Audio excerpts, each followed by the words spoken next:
Welcome back to the party, everybody. This is Morty, and I am your host, Lunch, aka the Indian Jesus, here to resurrect the second coming of common sense. How's everybody doing tonight? Want to give a big shout out to the replay gang. Thank you so much for coming back to watch this, even though you missed the live party. Guys, that is the best part, so make sure you are here every Monday, Wednesday, Friday, 8 p.m. Eastern, and sometimes whenever I feel like it. So hit that subscribe button, ring the bell, and you will never miss another Indian Jesus live party again. Let's also say thank you to my6shirt.com. Whatever your persuasion, they've got something for you. And of course, it is the only place to get your very own The Indian Jesus official merch.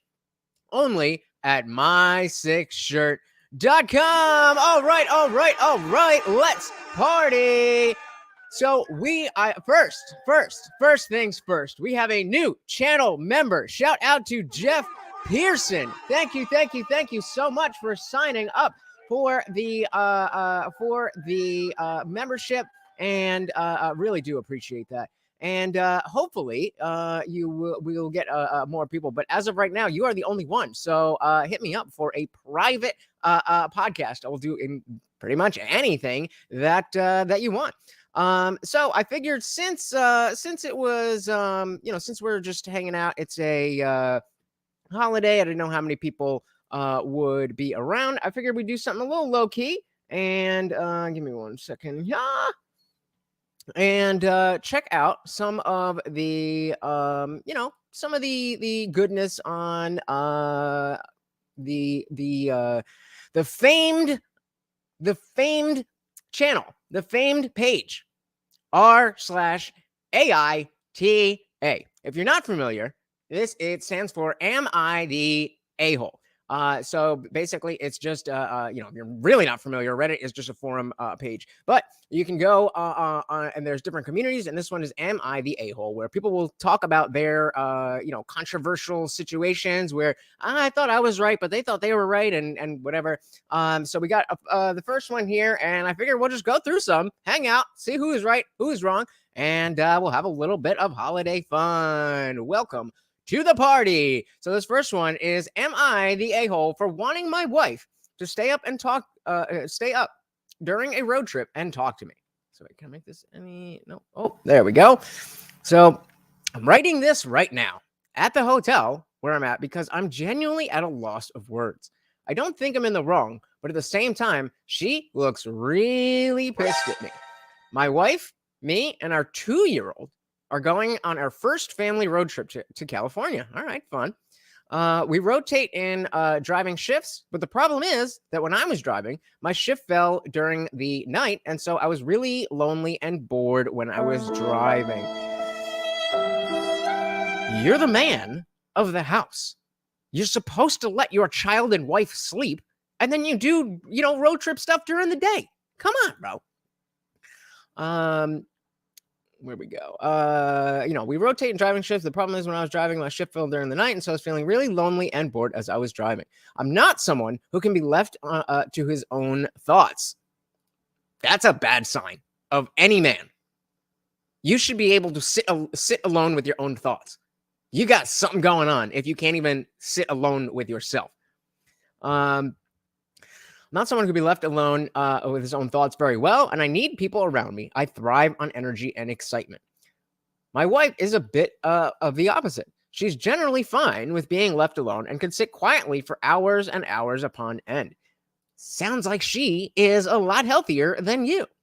Problem is that around 11 p.m., I was driving, and my wife and our son were in the back seat. I was feeling isolated. Oh, poor baby. So I shook her awake. What? Bro, she is driving you and your family during the day. So if you wake her up when she's sleeping, doesn't that mean she's going to be tired when she's actually driving the car? Stupid.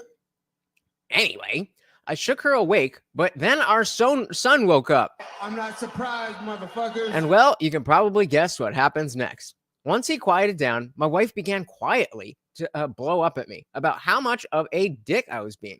I told her that it wasn't fair for her to just sleep like that. Oh, where is it? Oh, did I leave it? No. How dare you? How dare she sleep? And then it just made me feel like a driver. Well, when you're driving the car, that would make you the driver.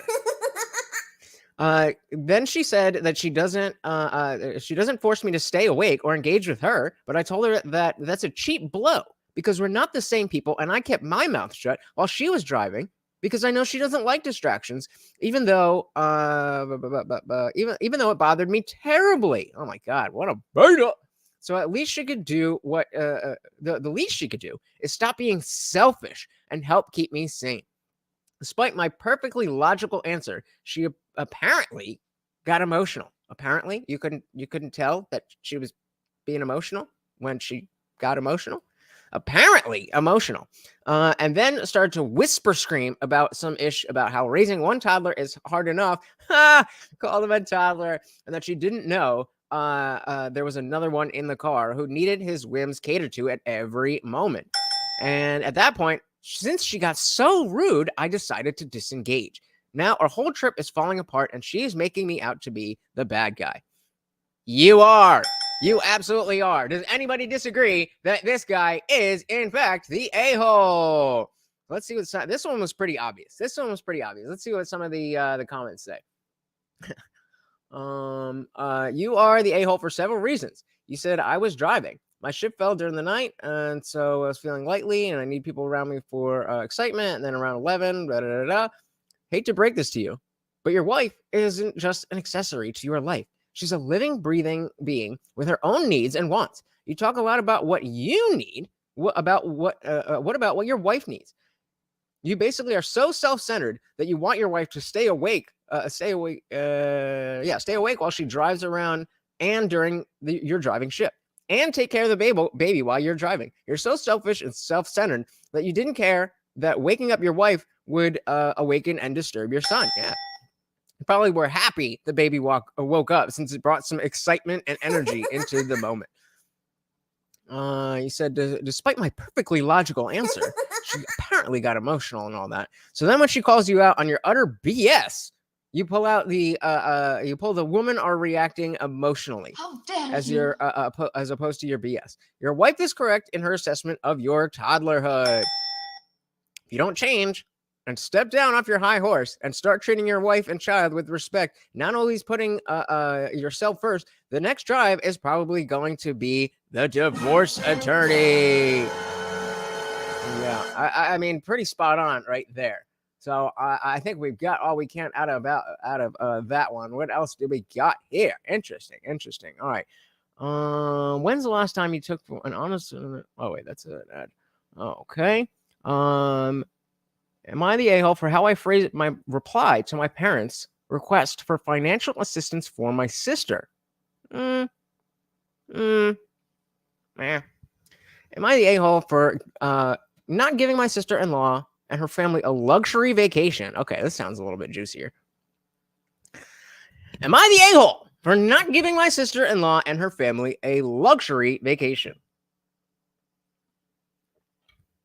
I travel a lot for work, so I have many hotel and airline points. It is crazy. Oh, okay. This summer, I'm taking my family to Disney World. We're going to stay at one of the resorts on the property. My sister-in-law and her family had a hard time during the pandemic, so I decided to do something nice and invite them along. My treat. Oh, very nice. Okay. I said I would pay for the flights, hotel, and park tickets. Everyone was excited until she started. Who's she? I guess the sister? The sister-in-law. So everybody was excited until the sister-in-law started talking to my wife. Now she's upset that we are staying at one of the resorts and that they have to stay in Disney Springs.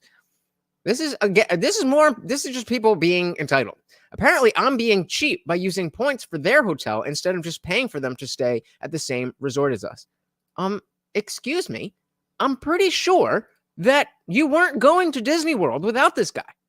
I'm pretty sure that should, at least count for something. My wife told her sister and brother-in-law to STFU and accept the gift but they didn't. They told my in-laws that I was making their kids jealous by not letting them enjoy the same stuff as us. Now, this is something that comes up a lot in extended family. There's like with cousins and aunts and stuff, there's families are going to make different amounts of money. And the closer your extended family is, the more this is going to become relevant. And so it's very difficult for, if you make a lot of money and, you go to visit family and you want to go do something and they don't make any money, then, it's like, all right, do I pay for them? Or like, I work for my money. I'm going to do what I'm going to do. And if I can help, like send them to Disney World, then sure, I'll do it. But it's very quickly how the entitlement, as we're seeing here. To be clear, yeah, jealous by not engaging in all the same stuff.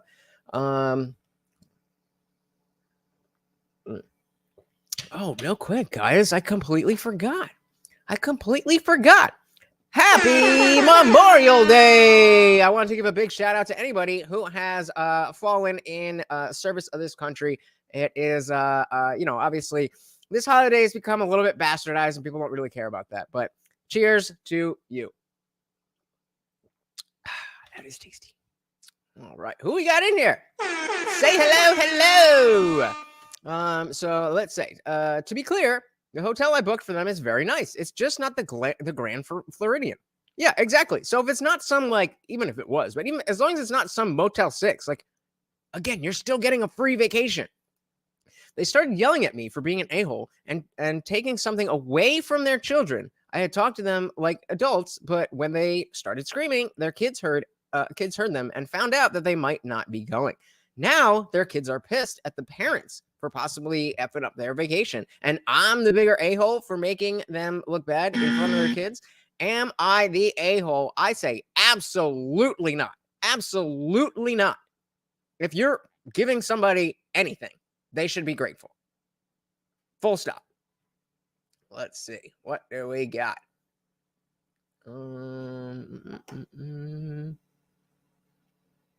All right. So someone says, let me get this straight. You're gifting them airline tickets, park tickets, and a nice hotel, and they're demanding more? Cancel their tickets immediately. For the benefit of for their benefit. So they drop this entitled idiocy forever. So the kids can learn if you get nothing, if you're being an ass.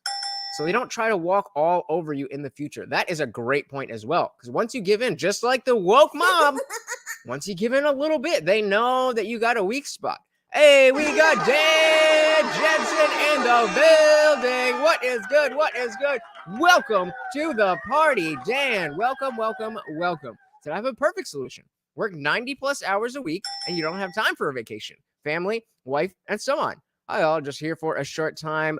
Glad you are here, brother. As always, you have as long as you're here, fantastic. Oh, and he's got to drop the blessing. Dan Jensen never comes through without dropping a blessing. Come on up and get your joy. That's right. Every single super chat. Oh, let me give you a full screen. Every single super chat comes with a treat for Morty. What is good, Dan? Happy American Memorial Day. Welcome. Where were we? Yeah, exactly. Go to work and then you won't have time for all that. Yeah, I'm with this person. If they, it's for their benefit too. If they realize that, when you act this way, when you look a gift horse in the mouth, then it's not going to go well. Then the next time somebody is willing to, put out for them, then maybe it'll go better. Let's see. Does anybody disagree? NTA, not the a-hole. Poor kids. Right? Yeah, I'll take this amazing gift. All right. Okay. I mean, your sister-in-law could have chosen this route. Quote, your uncle is just amazing and is offering us this unforgettable trip. We'll be staying in a different location, but doing all the parks and activities together. This will give us a chance to have some time with just us as a family too. Aren't we lucky to have such generous people in our family? We really are so blessed. But alas, I want more. And isn't that how it always is, guys? Isn't that how it always is? All right, let's see what else we got. Oh, is it going to pull me to the top every time? All right, I'm going to open these New tab. Okay. All right. Am I the a-hole for refusing to cut a client's extremely long hair? Well, since I'm a long-haired individual, that speaks to me a little bit. So let's check it out. So I'm a hairstylist. I had a mom book her daughter for her book her daughter in for a trim and color with me. I'm not their usual stylist. The stylist they usually go to is on holiday, and I was recommended to them by a friend. When the mom booked the trim and color, she specified that her daughter had long hair and asked if that was okay for me to handle. The receptionist said yes because I've had a lot of clients with waist length hair. Waist length is usually the longest hair I will cut.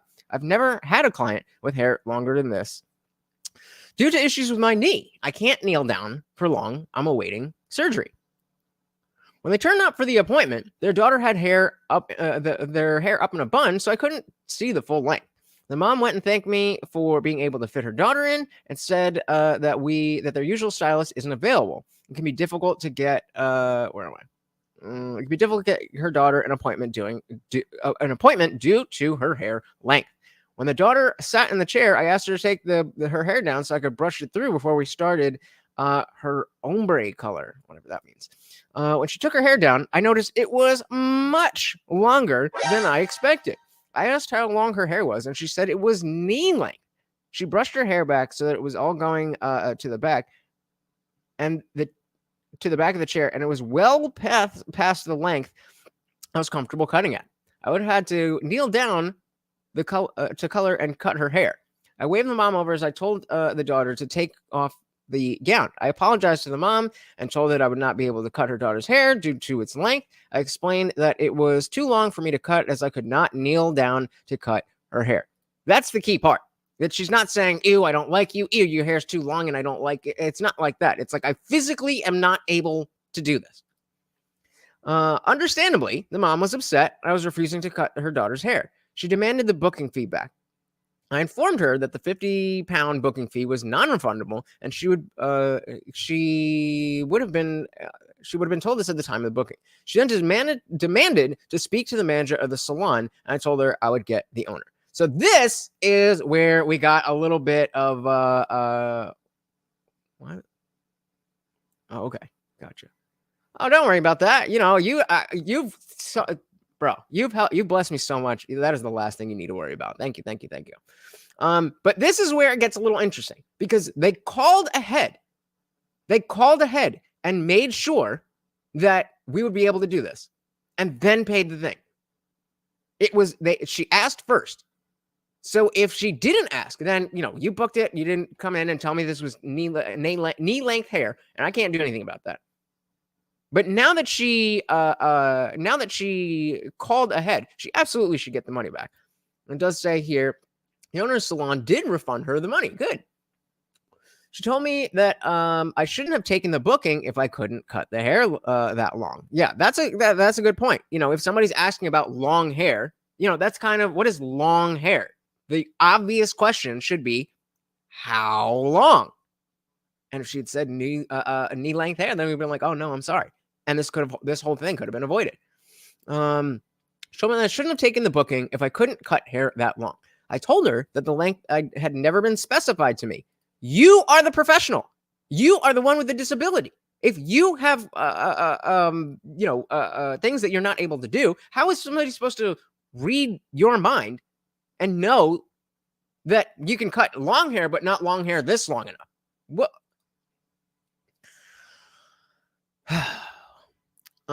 Exactly, Dan. She would have to ask. And doesn't sound like she did. So we're getting into a-hole territory. But let's see. Let's continue. I told her that the length had never been specified to me. The receptionist was just told long, and that the long hair in our area is usually no longer than waist length. Okay, so now we got yet another fold where it wasn't the stylist that she spoke to.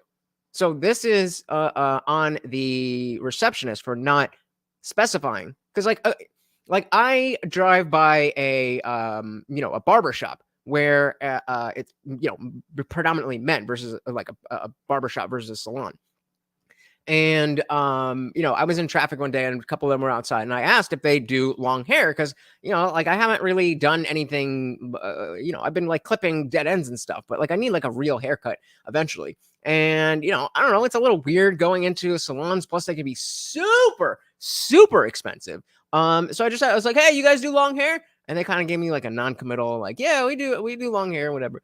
But if you're a salon, the assumption is that nobody's necessarily coming in with short, or not nobody, but that the average person is going to come in with long hair.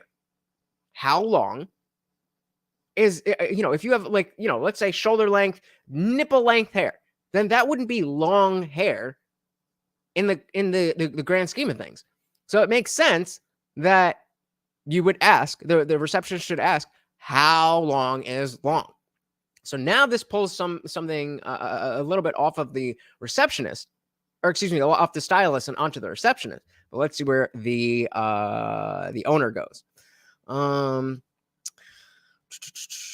She knows, so she being the receptionist knows I can't kneel without being in pain.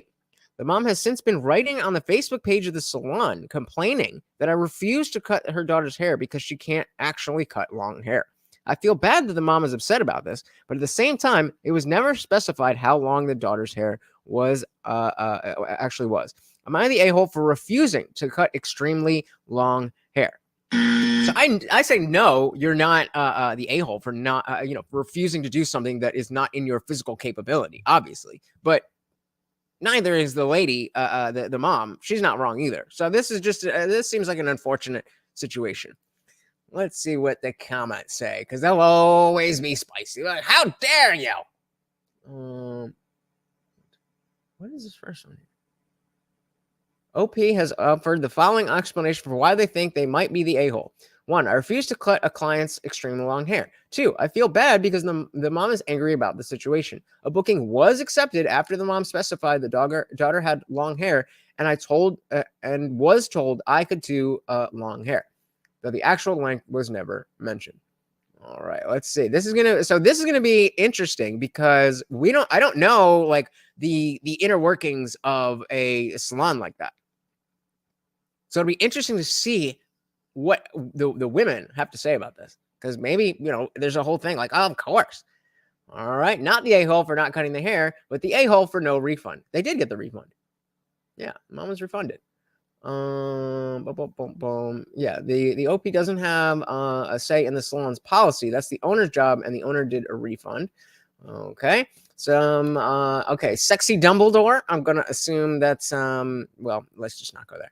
I also think it's kind of you're the a-hole for not specifying at the appointment booking you can only cut a certain length of hair. I appreciate the OP has health problems hindering her flexibility, but how is the customer to know this exactly? It's not really a common thing that a hairdresser will refuse to work on ultra long hair. So you can't really blame the mom for being pissed about having her time wasted and almost being refused her deposit back. You're the a-hole for poor communication skills. Inform your customers better next time. And again, I think that is not necessarily wrong, but that's on the receptionist. If the receptionist knew that, like, oh, okay, they're asking about long hair, this person can't get low down, I should probably specify how long of hair we're talking about. Let's get one more hair. Okay, so someone not the asshole for refusing to cut the hair due to your physical limitations, but you are the a-hole for saying the booking fee was non-refundable. The issue certainly wasn't the client's fault, so in no circumstance should they be out $50. Yeah, completely agree. Completely agree. Yeah, they didn't miss the booking. Well, soft, you're the a-hole. Seems like there was a miscommunication here. The mom thought she had communicated everything she needed to. She didn't have any way of knowing there's a length which you can't cut because of your knee issues.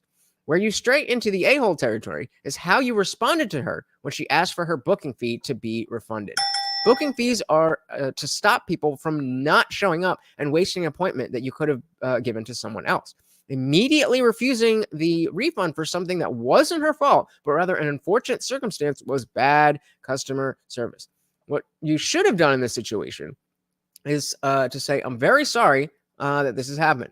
Normally, our booking our booking charge is non-refundable, but this is an unusual situation. So let me go explain what happened to my manager. Exactly, spot on. This is how you deal with these issues, because when it comes to refunding things that are in the policy, the manager has the like, I've worked in restaurants where stuff like this is gone, and you don't get refunds for this, or you got to charge extra for this, but the manager can come in and be, somebody did it for me last time, and then the manager can just do whatever. So for her to take that spot, I think it was not ideal. But all right, so people are popping in and out, and it doesn't seem like this is very enjoyable, so I have a better idea. Let's find somebody else who has done this, and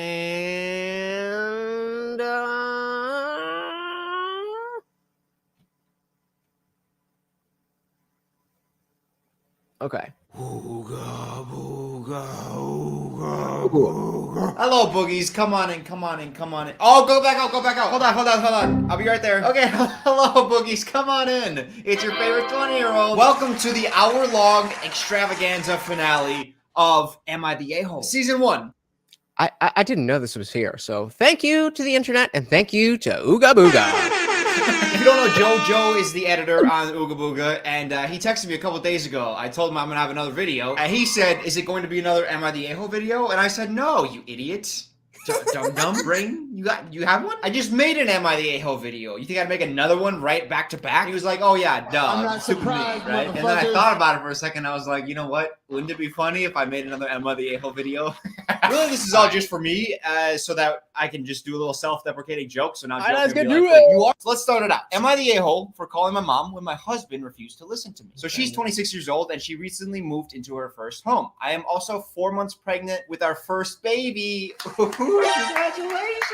This is much better. All right. 2 months to go. The pregnancy has been very hard. I have horrible morning sickness. It reached a really bad point where I passed out, hit my head, and my doctor admitted me to the hospital for a week. Okay, when I finally got home, my husband allowed his brother's family to move into 2 of our 3 bedrooms. They were evicted. I don't know why. The house was a complete wreck. Trash, dirty clothes, used diapers. So her husband's brother moved him, his wife, and their baby into their 3-bedroom house. My husband... That's a lot of people. Told me it wasn't that bad. My reply was, fine then, you should have the house cleaned up before I wake up. Completely exhausted, I fell asleep for 4 hours. I woke up and went to get a drink of water. I couldn't. Every glass we own is scattered around the house. They didn't clean a single thing. I passive-aggressively started to pick up the dirty dishes and wash them. Nothing worse than someone doing the laundry and just like side-eyeing you like, oh, this one. Just trying to watch TV like... Okay, I get it. Following morning, I was trying my best to work when the kids were crying nonstop. Oh, there's multiple children banging on the walls, so on. Their mom was in her room for hours, ignoring them. That's a good parent. When my husband came home, he was upset with me over how I didn't make his brother's wife feel welcome in our home. Then continued to complain how nothing was done while he was at work all day in the house. That led to a fight where I told him I am too sick to have company and they need to leave. I was beyond frustrated, exhausted. I physically couldn't do it anymore. I called my mom asking if I could stay with her, telling her the whole story in front of my husband. My mom came with my brothers. I have 3 older brothers. My mom was super angry and she told my husband. Yes. You're absolutely right. Thanks to Jeff Pearson for becoming not just a member, but the very first member of the IndianJesus YouTube channel. Welcome to the underworld. Your family can stay, so can we. My mom quickly took charge. I was sent to bed. My brothers started cleaning, complaining loudly at how disgusting my brother-in-law's family is, along with what a horrible husband my husband is for putting me through this while I was sick. Just immediately, like, pregnancies are tough. Not just physically, but emotionally. So oh man. True. But we don't necessarily want to just give a pass for anybody doing anything just because they're pregnant. You just all of a sudden you start having like a messy house. There's nothing worse than a messy house. I got a text from my mother-in-law calling me an a-hole for not helping my husband clean up the house and putting my brother-in-law in an uncomfortable position by having my mom boss him around. Edited to add an update. When my mother-in-law showed up, she was super angry outside. I could hear shouting, but I couldn't understand what was said. Once inside, she was shocked. My house looked really bad. My brother-in-law lied to her about what happens. My mother-in-law quickly started to help my mom in the bossing mode. My house is not just clean, but deep cleaned. There's good parenting, right? Where you just call your mom and she comes and cleans. My brother-in-law and his kids are now staying with mother-in-law. She didn't know about the eviction. My in-laws helped them financially a couple months ago. My mother-in-law was not happy about it. Sounds like everything's going this woman's way. Sister-in-law refused to come out of her bedroom. She would scream through the door. This is a mother of multiple children with the temperaments of multiple children. Last little bit, I did talk to my husband. He seemed very remorseful. I asked for some space. He is staying at a hotel. Both moms felt like I should have someone here since I'm sick. Both moms have set up a meal plan. Where they trade off who will bring in dinner. It was mother-in-law's idea. Thank you for your advice. Jesus. I really appreciate it. This one seems like it was resolved. Jesus. People. God. First of all, it's fitting that we start with the pregnancy story because all Am I the A-hole stories are pregnancy stories. When you live together with somebody, it's no longer your standards. You got to keep things clean. How do you become a guest? I mean, anybody who's had roommates, and this is not the same thing as living with your significant other who is pregnant. But just the bare minimum of living in the same place as somebody, as roommates, you know how horrible it can be when you're the clean one. And I'm not necessarily a super tidy person. I'm not necessarily I'm not leaving food out and all this stuff, but there's clothes all over the place and I get clutter and stuff like that. But when I've lived with somebody who refuses to do their dishes and will not keep common areas clean and not clean up after themselves, it is the worst. And then just terrorize a home. If I'm a guest in the home, I'm gonna be doing chores. All my stuff is gonna be neatly put away in my room. Yeah, and it's not even like they're roommates. They are guests in the house. Have graciously bestowed upon me? How do people just become unruly guests with children? Am I the a-hole for hiding my pregnancy and showing up to my sister-in-law's baby shower? It's another pregnancy story. They all are. So she's 23 and she's currently 8 months pregnant. Oh my God, that baby's been in there forever. That's gotta come out. It's like 3 months past due, woman. We haven't Did he just say 8 months pregnant was 3 months past due? What? What? No. That's supposed to be 9 months. Yeah, Dan says the guest from hell. Not in my house. Not in my house. If you come over to visit and you don't, you're not doing all right and it's not working for me, you're gone. You're gone. I spent, when I was in college and I lived with 8 dudes or something. Then there would just be people over all the time. And because I wasn't the sole person there, I didn't have any authority. But once I moved out and I was in a different place where, people would come and hang out and I was with one roommate, but, it was the ability to just be like, nope, get out. You're done. Amazing. Chef's kiss to that.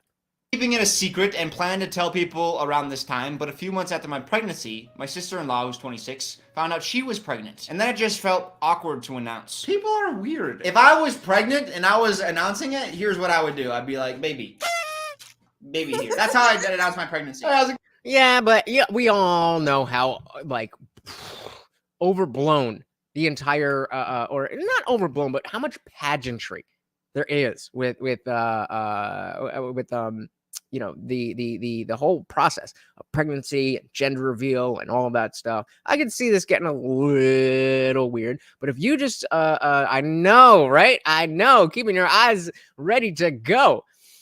A little too much for what I would want to do, but seems to be working for him. I forgot what I was saying. What was I saying?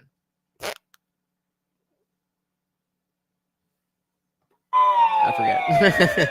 Go on, baby here now. Baby inside. We have to Oh yeah, I was just saying the pageantry. The pageantry is a big deal. So I can see here where there's some awkwardness if you were keeping it secret. I mean, I don't know how you're 8 months pregnant and people don't know that you're pregnant, but that's neither here nor there. If you want to keep it a secret, then that's the possibility that other people are getting pregnant in the world. So if you want to be first and you were pregnant first, then you got to say something.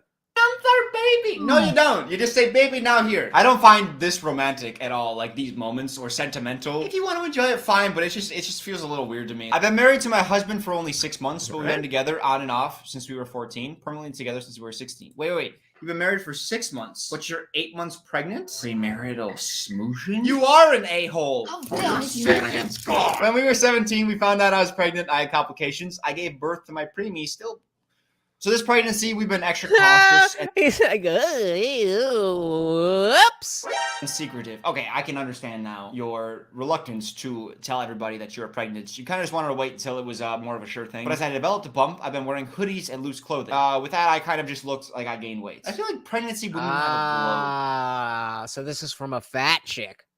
This is from a fat chick. That's the only way you can be 8 months pregnant and hide it with a hoodie. They have a certain radiation to them. No. The word is glow. Not like radioactive, like radiance. Oh no, words are hard. We were hesitant on me going. I was just going to send my husband with a gift of mine to the baby shower. But sister-in-law said she really wanted me there. I decided to try my best to hide the bump and go. It was all going well. No one noticed. She's still hiding? I got a few looks, but no one asked me anything. Then about an hour in, I started having tiny cramps and eventually got more aggressive. I told my husband, we need to leave. I need to go to the hospital. Somebody's like, excuse me. Are you pregnant? Like, what did you expect to happen? As we were walking, a sharp pain hit me, and I grabbed the picnic table next to me, and I almost stumbled over. I really thought I was in labor. The pains were getting so intense. People started surrounding us, asking what was the matter, and my husband said, she's pregnant, guys, she's pregnant. By the time we got to the hospital, my pains had subsided. They said it was a false labor. Freaking babies and their lies. No one's gonna appreciate that joke but me. I will. I know. I don't care. I don't care. It. There's certain things that I find funny. My husband and I both had angry text messages from the sister-in-law and other guests at the party about us hiding the pregnancy. How messed up it was and how they couldn't believe I showed up pregnant. How I had a baby stunt. Hold on. I thought this story was going to go in the direction of the pregnant one who was hiding the pregnancy, getting mad at the other one. How is it reversed? What? Baby stunt? How do you guys feel about this one? Let me think on this one. It might hurt people's feelings if they felt like you were keeping it a secret from them. Almost like you weren't going to tell us? They don't know how you feel about... Nah, I disagree. That is your own personal business. And that's why I thought it was weird to be like, all right, if you're mad that, that other people are, announcing pregnancies and you aren't in the spotlight, then like, all right, that's on you. But that's not really what we're going. That's not really the story here. So the plot thickens. Not wanting to one up the sister-in-law, they don't know those feelings, right? So they just have to kind of guess why you'd be keeping a secret from them. I think maybe it takes a little bit of time for people to calm down, let cooler heads prevail. But I think in the end, people should come to the conclusion like, oh, why did she feel like she couldn't tell us? And then ask. Oh, within the situation, oh wait, she got the a-hole badge. I wouldn't call her an a-hole. No. She had her reasons for not telling people. And also like this whole baby stunt thing, come on. If she's gonna keep it a secret for 8 months, right? Like clearly she doesn't want people to know. So would you guys watch my videos if I put this much editing into the regular videos? Obviously not live, but well, I mean, what if I was doing this live? Oh, she's gonna go out of her way to try to steal the thunder from somebody else? Come on now, I don't believe that. In this instance, you're the a-hole. You are 8 months along, can go into labor any day, and it comes out at your sister-in-law's baby shower. I don't think that you have very much control over that. You're pregnant. It once that egg is fertilized, there's not a lot you can do besides taking like prenatal vitamins and stuff. And like, yeah, right. I know it's a lot, but a little bit more engaging than me reading not very well, right? That is extremely disrespectful. Oh, grow up. Oh, children. The world is filled with just tiny little children. And there's gonna be more now. Listen to the words you use. If you think extreme disrespect is having a cramp from your baby that you're having and you haven't told anybody yet, and then going to the hospital, I wouldn't call that disrespectful in the first place. Nope. But then you add extreme, but it's my day. We're gonna celebrate my baby. Dog. That's exactly what I meant about the pageantry. That she's going into labor, but you're mad because it happened at your baby shower where a baby's not being born yet? What? Have some empathy for other people. Have some understanding. If it's my birthday and then you collapse and then you have to go to the hospital, I wouldn't be like, oh, great. You took away my shine on my birthday. Roll with the punches, man. We're going to have 2 babies? This is amazing. Celebratory moments. People Exactly. just need to have a little bit more understanding for each other. I get why you kept it private in the beginning. You should have told them before the shower and offered to not come if it would be an issue. Maybe I'm just like not big on like baby shower culture. You're making it seem like it's this sacred tradition that cannot be trampled upon. People seem to be misunderstanding my point. I'm not saying... Yeah, Dan says maybe because she stole the moment, and you know, I agree with you. I agree that's why she is mad, but the using that as a reason to be mad is very stupid. Hey, we got Opus in the building. What is good? What is good? Welcome to the party. I was just reading off from Reddit, but I'm not very good at reading out loud, and that seemed a little bit boring. So we just went to a video, but we're still checking out Am I the A-hole from Reddit? Welcome, welcome, welcome. We have a story here where a pregnant woman was 8 months pregnant. She didn't tell anybody, went to her sister-in-law's baby shower, went into labor, and now the sister-in-law is mad that as Dan said, because she stole the moment. How dare you? Welcome to the party. That the poster needs to share her personal information with the world if she's uncomfortable. I'm saying that if you're keeping pregnancy a secret at 8 months, when you can go into labor at any time, don't go to events that you could ruin like this. I disagree, but that's not horrible logic. Hey, burgers on the grill, make me one. Cheers to that. Happy Memorial Day. Love burgers. Was the event ruined? Was it really ruined? That's what I hate people. I want to punch them. Someone else make a point, because that person made a poor point. You're the a-hole. Come on. You should have told sister-in-law that you were pregnant prior to the event and let her decide if you should come. Are pregnant women not allowed at other pregnant women's showers? Is this like a baby competition? These are moments where you celebrate with the people you care about. There's going to be another addition to your family. That's cause for celebration. Maybe the sister? Maybe. Yeah, I agree, Obus. Baby showers are cringe. Just have people send gifts. But again, a lot of the, you know, between weddings and having a baby, there's so much focus for women on the pageantry around that thing versus, you know, the actual thing. It's not about getting to spend your life with the man that you love. It's about having a big party. When you're having a baby, it's not about bringing a new person into the world and creating a family. It's about the baby shower. It's about the gender reveal. It's about the this and that. What's wrong with people? What's wrong with people? Her feelings were slightly hurt, but those feelings were all ego feelings. Where it's like, oh, you're overshining me. Those are not good feelings that you want to, like, protect. It's crazy. Baby showers and weddings, people go absolutely loco on the subreddit. Yeah, maybe... Brase. Maybe it's like there's just, like, a culture around baby showers. Am I the a-hole for cussing out a teacher? All right. Am I the a-hole for cussing at a teacher after she gave my information to a reporter? Well, depends on why. She gave my information to a reporter. Interesting stuff. I'm one of the few but growing number of single men who foregone marriage and became a dad on my own. Excuse me? Can we get a little bit more details on how that happened? In my case, I used a surrogate 3 times, so I have 3 boys between ages 5 and 10. Willingly. Damn. I didn't know that. Like, I would assume that there's some type of barrier to entry. That, like, okay, if you're just a single dude, I mean, I guess there's no, like, yeah, I'm right there with you, Obus. I am right there with you. Well, I mean, let's see where this goes. Single parents with 3 children. I mean, like good for you, because you have to make enough money for you and then 3 children. I guess if you're well off, or if you don't have, like, demanding hours and you can juggle those 2, I think that's fine. But man, willingly choosing 3 kids by yourself, ooh, like, for the kids' sake. But you know what? Everyone has their own lives, has their own situations. Maybe this turns out really well. I don't know. I'm neither an advocate nor opponent of single parent surrogacy. I did what worked for me. Yeah, fair. You know what? If it worked for them, they just have the free schedule and they can raise 3 kids. The stress gets them. Fine. I also. That's what, and I don't, you know, we've been talking about Destiny a lot, and I'm going to convert you guys. I'm going to convert you guys to Destiny fans, even though we're not going to become progressive leftists. But he is very, whenever he talks about his open relationship, he's always like, I would never suggest that you do this. I'm just saying this is what I do, and it works for me. So don't promote it the same way people promote their personal lives for clout. Wait.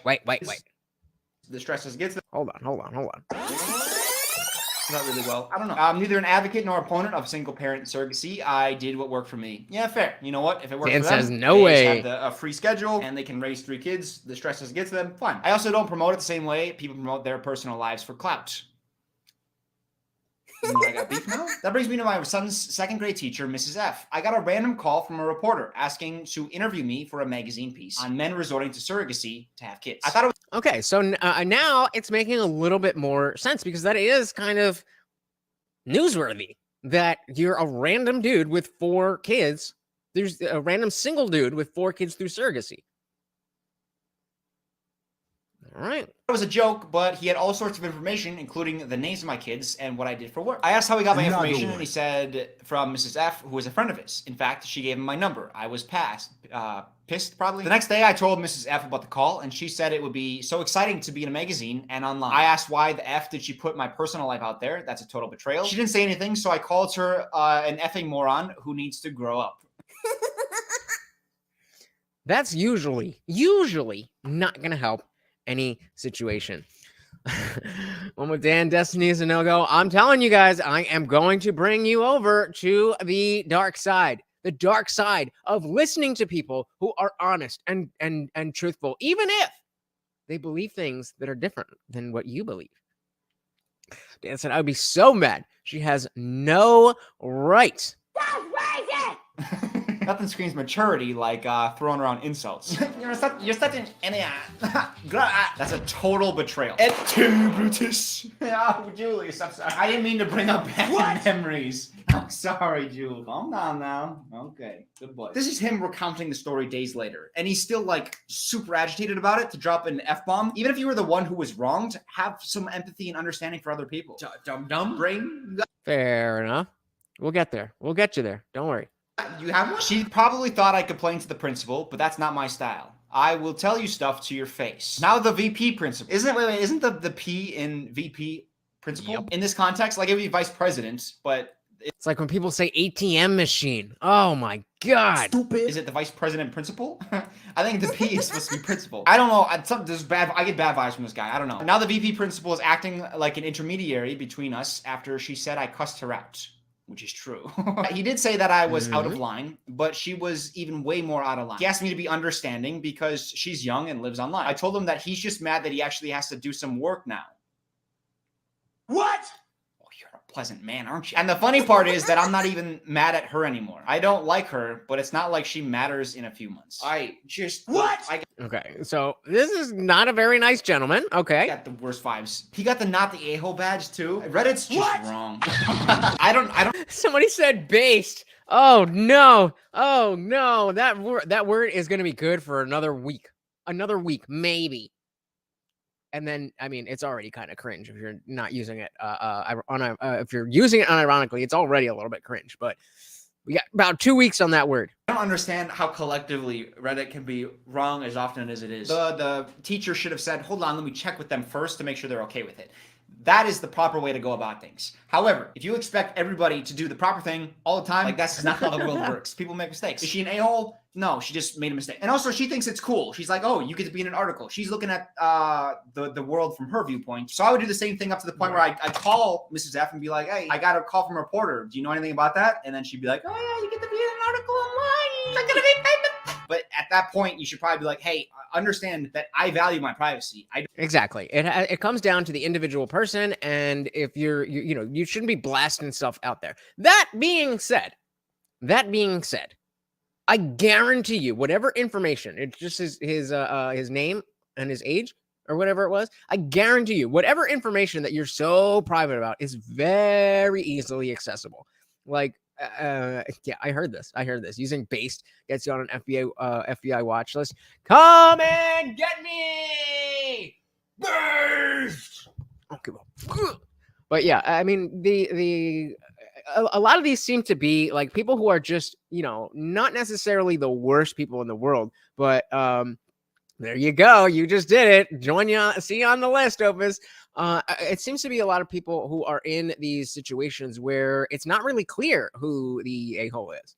But some of them are a little bit more cut and dry than the others. I don't want this. I think you crossed the line. Then allow her to make amends. Allow her to apologize. But the whole idea of like, oh, you slighted me. I'm going to curse at you and call you names. And then the principal comes in. What did the principal say? Or the vice principal, sorry, the VP principal. He asked me to be understanding because she's young and lives online. Yeah, he wants you to be a little bit more empathetic to her story. But you're like, no, I'm now going to take my anger out and insult you. VP principal. So you are a douche. You might not be an a-hole. You're a douche. No, you are an a-hole. You know what? I take that back. The VP I agree. needs to not be making excuses for her. Wow. Yeah, the VP should just go straight into punish mode anytime he gets a complaint. Have the ability to see other people's perspectives. Someone slights you, think, okay, what's going on with them? What's going on in their life? Why did they think that way? And maybe in the end, they're still the a-hole, right? Based. But at least you have that perspective. But if one of your staff comes to you being like, hey, this guy cussed me out, maybe I shouldn't have given his information away to my friends who was running a story. I thought it'd be cool, but obviously I was wrong. The VP is not going to be like, you're fired. Let me go bow down and lick this guy's toes to repay him for his suffering. What she did was disrespectful, rude, and unethical. The truth be told, I think It's not though. I mean, theoretically it is, but it's not like she gave him, like his worst fears and the schedule on where he's gonna be. Like, come on, get over it. Teachers need to be paid more. It feels weird to hold teachers to like this crazy high standard for what, like, you just give your kids to them for like 8 hours a day for 9 months of the year. If you're like American, they're paid so little, and then they are held to like such a crazy high standard. Not really. Just don't indoctrinate my kid with weird sex stuff. Other than that, just teach them what's in the book, and we're good.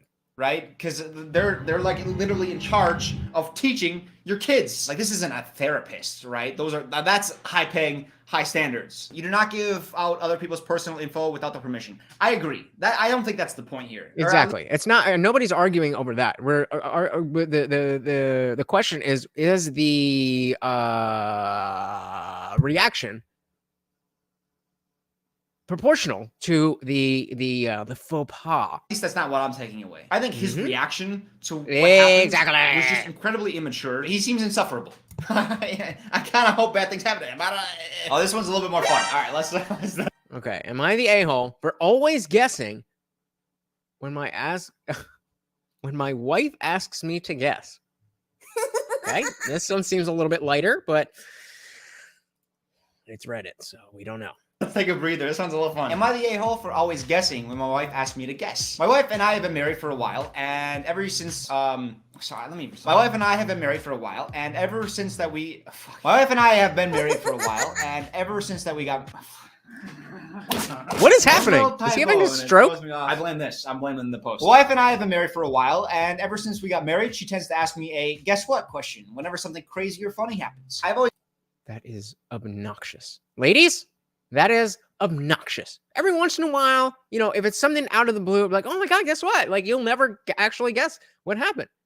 But just, hey, guess what? Guess what? Guess what? Guess what? Guess what? Tell me what the f you have to say, or shut up. I've always been very literal and grew up with my dad, who was a lawyer, and mother, who worked in the engineering fields. So I've always been held to a high standard when communicating with people. A little braggadocio. I don't know why you're like, my mom's a lawyer, my dad's a doctor. I guess I just have a high standard for communication. And now my lady says, guess what? So, keeping that trend going. And my underschooled wife doesn't really know how to properly communicate. It's fine, though. Exactly. Make it work. Every time she has asked me a guess what question, I think through where she is, what she had planned for the day. I think somebody just died in my neighborhood. That was definitely gunshots. And we're going to have a scared Morty. All right. You're all right, And Morty. what we are planning on doing later and respond with a guess. And unfortunately, Hold on, I missed that. Let's we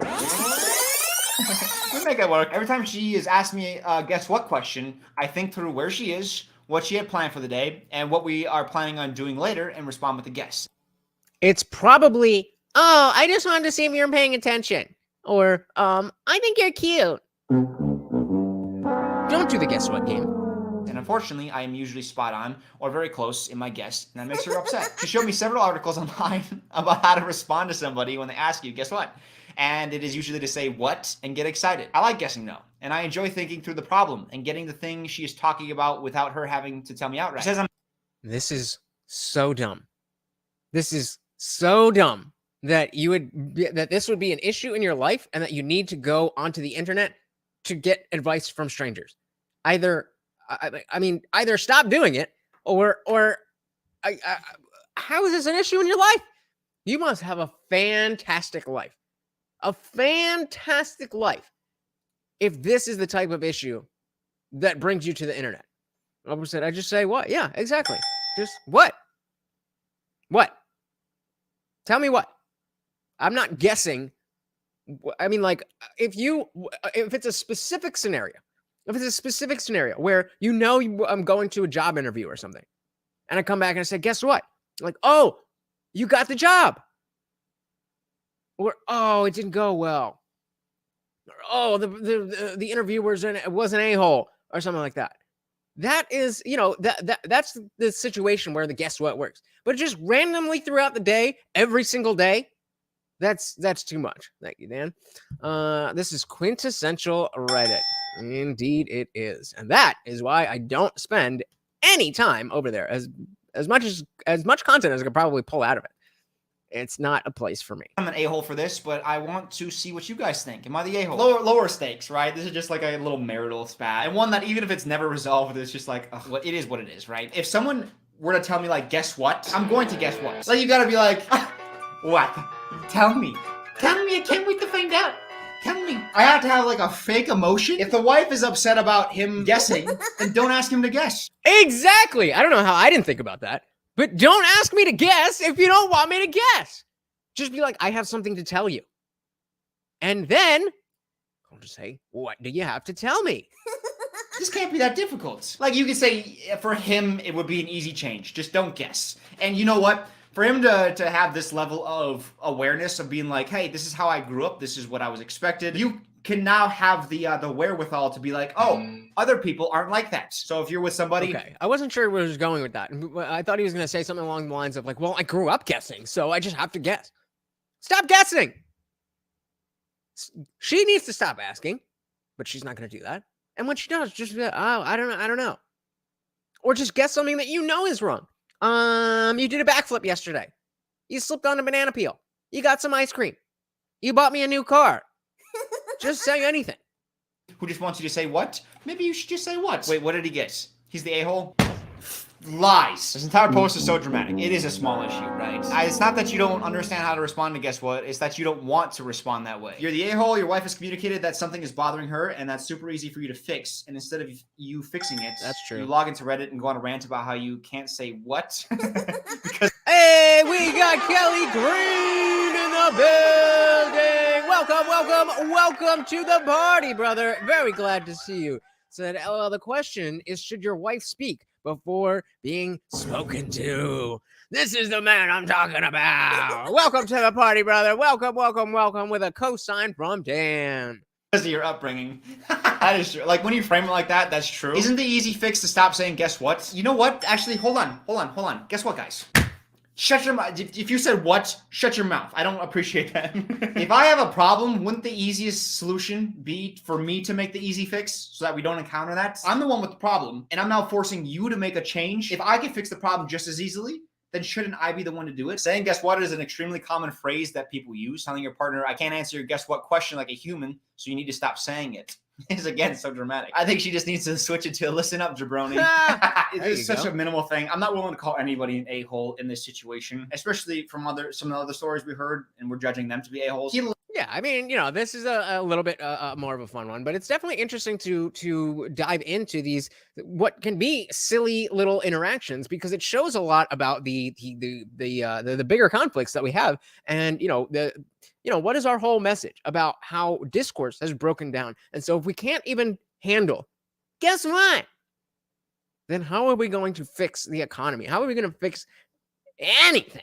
Likes answering the question of guess what. She doesn't like him answering guess what. Both could make an easy change. Neither does so. Let's just move on. Am I the a-hole for letting my father cause a huge scene at my engagement party and embarrassing my future mother? Okay, what is it for? Am I the a-hole for letting my father cause a huge scene at my engagement party and embarrassing my future mother-in-law? Okay. Mother-in-law. My father has many faults. I am well aware of these and therefore tend to keep our interactions private. I still love him, and I have developed a system to keep him from effing me over. Okay, so we already have the dad is, in the opinion of the OP, is not a good guy. All right. My fiance asked me to marry him. I said yes. What a redundant sentence. When my fiance asked me to marry him, guess what I said? If he's your fiance, I would imagine you probably say yes. I need to cool down. All right. The proper way to phrase this sentence. When my fiance proposed, I then went to privately tell my dad about it. I am a writer. Screw you guys. Hey, guess what? I'm a writer. So I think her fiance's mother-in-law wanted to have an engagement party. I was fine with it. I just requested that she not invite my father. I explained that we had a strained relationship and that I preferred to keep him at a distance, and she agreed. Seems reasonable. I guess she thought she knew better than me. She wanted to fix our relationship, and the first step was inviting him over to a party with alcohol. Oh, don't tell me he's an alcoholic. His car has a breathalyzer built into it to make it start. That's not a cute little feature. That's court ordered. It's not like, oh, I got it, guys. Look at me. I got a new Tesla. It's got all the bells and whistles. It's got a little breathalyzer. Yeah, that's just for fun. When I saw my dad there, my stomach flipped. I asked her what was going on. She said that a good daughter would want her father there on this important day.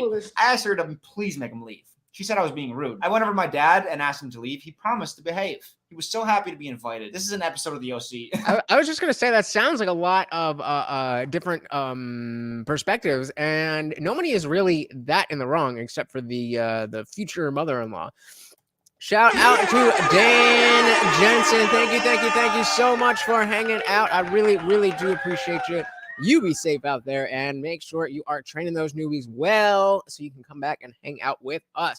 Shout out to Dan Jensen. You have a good one, brother.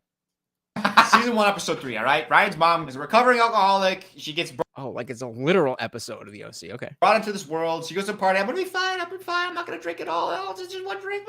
And she ends up making a scene. We'll see if that happens. Then the wine came around. I glared at him and shook my head no. He took some, then more, then more. So as the night goes on, she hears him raise his voice, and I asked my fiance to leave. I faked the stomach problem, and we left. The least embarrassing thing he did was piss himself and puke on the lawn. My fiance's mother-in-law is furious. She said that we should have told her that my father has a drinking problem. No.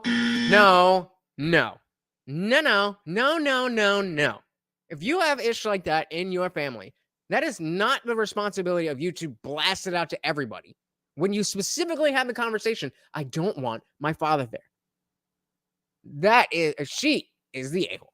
I said that it wouldn't have been a problem if she hadn't lied to my face about not inviting him. Facts. My father is humiliated that he did this. I'm just numb. Some people, you know what I mean? They just think they know better. They think they know better. Why are my R's rolling? I don't know. No, it's fine. I know your relationship with your father is strained. Let's bring it in. Let's bring it in for fun. How about we don't? Kudos to the fiance, though, for just like being on board. Hey, you gotta go? Your father's about to make a scene? Let's get out of here. Also, it's not super fun to have that conversation with your fiance's mother-in-law. Being like, hey, don't invite my dad. He's an alcoholic. But again, another post on the subreddit about pregnancy. Because everybody... That's true. These have all been about pregnant people. What's going on? What is wrong with pregnant people that there's so many a-holes that are either pregnant or around pregnant women? What is going on? Like literally everybody in the story was at one point birthed by a pregnant woman, right? You mean like everybody? That's the root of this, is the pregnancy. Am I the a-hole for not keeping up with my wife's cleaning demands? Okay. All right. Now we got a classic one. Am I the a-hole for not keeping up with my wife's cleaning demands? I'm going to, before we know anything about this, I mean, aside from the fact that this was given the a-hole badge, that doesn't mean anything to me because we've seen how Redditors behave. So, unless there is some drastic reason why he needs either he doesn't work or whatever, or they both work and she's not or he's not keeping up. If there's any iteration of this story where she does not work and he does, then I'm already on his side. I had a major fight with my wife a few hours ago, and I strongly think I'm in the right, but she's so angry. I almost feel like I'm the one crazy. I'll do that to you. I married my wife 3 years ago, but we have been together 6. One important thing to note is she's extremely clean. I regret not moving in together until we were married because while I knew she was clean, I didn't know the full extent. Always. That is mind-blowing to think that you would say marriage vows, sign a marriage certificate without ever having lived with that person. That is a surefire way to be like, oh, I didn't know this is what I was signing up for. Let this be a lesson to live with your partner before marriage. She hates dishes in the sink while I'm content to let them sit there for a couple days. Oh, she spends her Couple days off is days fine. I see. That's what I mean when I say I'm not a super tidy person. Couple days is fine, but once it's kind of gathering some some gook, some a film, you don't want a full sink. That's bad. Couple days is no big deal, depending. And again, I'm a small single guy, so a couple days is like 2 plates in a cup. Not that bad. Content to let them sit there for a couple days. Oh, she spends her off days scrubbing bathrooms because in her mind they should be cleaned weekly. Loser! This is exactly how my mom is. I remember one of the biggest things growing up was raking the leaves every fall. Oh my goodness. She had no concept of the fact that A, the leaves are still going to fall even if we rake. And 2, we're raking an area. So whether we rake when there's 3 leaves on the ground or 300 leaves on the ground, it's going to be the same amount of work. So if we rake every time there's 3 leaves, we're going to have to rake every single weekend, which surprisingly enough is exactly what happened. And that was one of the hugest things that when I went off to college, I was like, never, ever again am I picking up a rake. I was about to say daily, and I was gonna be like, oh, that is a little extreme. But weekly, sir? This didn't start hurting our marriage until we had kids. We have a 2-year-old and a 1-year-old. I'm a stay-at-home dad. Ooh, I'm so jealous. That's my dream job. My job, I mean. It's my dream to not work. She expects me to do most of the chores now. Well, yeah, obviously. Isn't that like the expectation? It's like, hey, if one of us is going to work and the other doesn't, then somebody takes care of like the foreign affairs, aka going out into the world and making the resources, while the other one takes care of domestic affairs. Exactly. There was the only way this would have worked out is if she was the stay-at-home and he was working. But homie, if you're a stay-at-home dad, one job.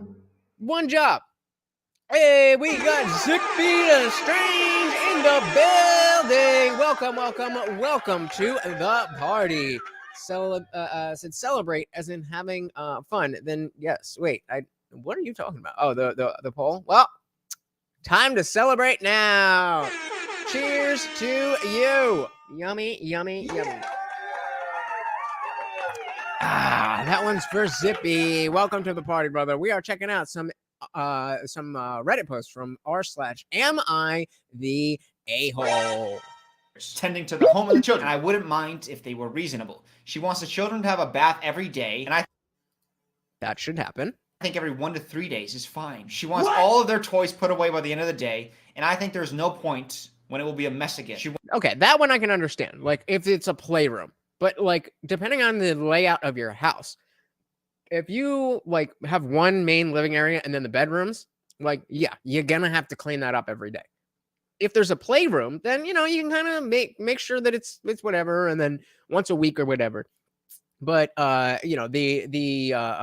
one gives you a rash. Well, you better leave because we are about to party. Yeah, I mean it really depends, but that's the reason I don't make my bed. A lot of people are like, oh, you have to make your bed. That's not, Jordan Peterson said make your bed. Like, no. I'm going to get right back into it. And I will tell you what, I guarantee you that it's more comfortable to get into a bed that is just how you left it than a crisp bed that's been made and crimped and cramped and it doesn't feel like yours.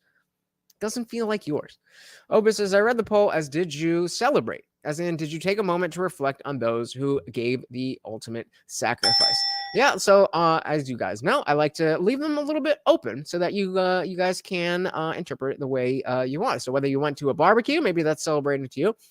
Or as Opus is saying, if you just took a moment to reflect on those who gave the ultimate sacrifice for our freedoms, I would consider that celebrating too. Maybe you don't, but that's the beauty of language. Are you down here, Morty? There he is. He got scared with the thunder, or the fireworks. Oh, that's about to pop off. Oh man! If anybody wants to, help Morty with his fear, the fireworks are gonna start very soon. All right, where are we with this? Wants all of their toys put away by the end of the day, and I think there's no point when it will be a mess again. She wants all the house bedding washed weekly. Weekly? That sounds right. She wants me to vacuum weekly? Yeah. Dog, are you serious? You're just a dirty ass bro. You're just a dirty dude. Now, this is, I mean, from both perspectives, from her perspective and his perspective, that is why you need to live with somebody before you marry them. Because if she knew that he was like this, and trust me, when you're like that, when you think that way, you're not changing. You're not changing. Not without incessant nagging. Maybe you would have picked a different option. But now you're married. Good job. It's a low bar. She wants me to mop every 3 to 4 days, since in her logic, the kids spend a lot of time playing on the floor. Yeah, kids are messy and gross. Because I don't play along with most of her demands, she ends up being the one to do most of the housework when she gets home or on her rare off days. Haram! Oh my. That's, yeah. I don't. You're the a-hole, buddy. You're the a-hole. When is the last time you vacuumed? Couldn't tell you. But I sweep more often because I don't really have a lot of carpet. This is, you can see there's the wood paneling here. You know, I don't really hang out down here. And then upstairs, I have a carpet that's under my bed, but you know, most of it is the same kind of paneling. So that's why I was saying it really depends on the layout of the house, but not recently. But again, I don't have a wife. I don't have kids. I'm just me and Morty. So not the same thing. Opa said, yeah, that's perfect, Zippy. I'm still fuming that we shift F-16s to Ukraine over the Memorial Day weekend. Not good. Carpet is gross. Well, I mean, it is a lot harder to clean. So, you know, like I have area rugs like this, but there's no actual like carpeting in this place. And I prefer it that way. Because you can, you know, you can go a decent amount of time without cleaning up, and like once you sweep, like it's all there. It's not like, I mean, yes, you want to be a clean person, but definitely this woman is you know, above average in how much she wants to clean. But he married her, so he says it depends on the vacuum. It can be annoying, but a nice light vacuum can do all the sucking in your life. Haram! That's what you want it for, huh? That's what you want it for. Okay, all right. I don't like cleaning, which kind of hurts my stay-at-home dad dreams a little bit. But you have to look at this as like a job. That means you look after the kids, of course. Primary job number 1. But number 2, you make sure the home is spick and span. Yeah, it's a phrase. All right. Wow, how young do you have to be to not know that spick and span is an actual phrase? To be done in less than 10 hours a week, for sure. All this cleaning. And if your wife is coming home from working long days and then doing more work, do you not feel a sense of guilt? This all built up to today. She got home and saw I hadn't yet washed the dishes, and there was still grease/food in some of the pans and on the countertop. Also, I hadn't yet brought in the trash cans from the previous 2 days when they were empty. He's doing a poor job of defending himself. Like, what do you do your whole day? Okay, what is it that you say you do here? Here's something interesting.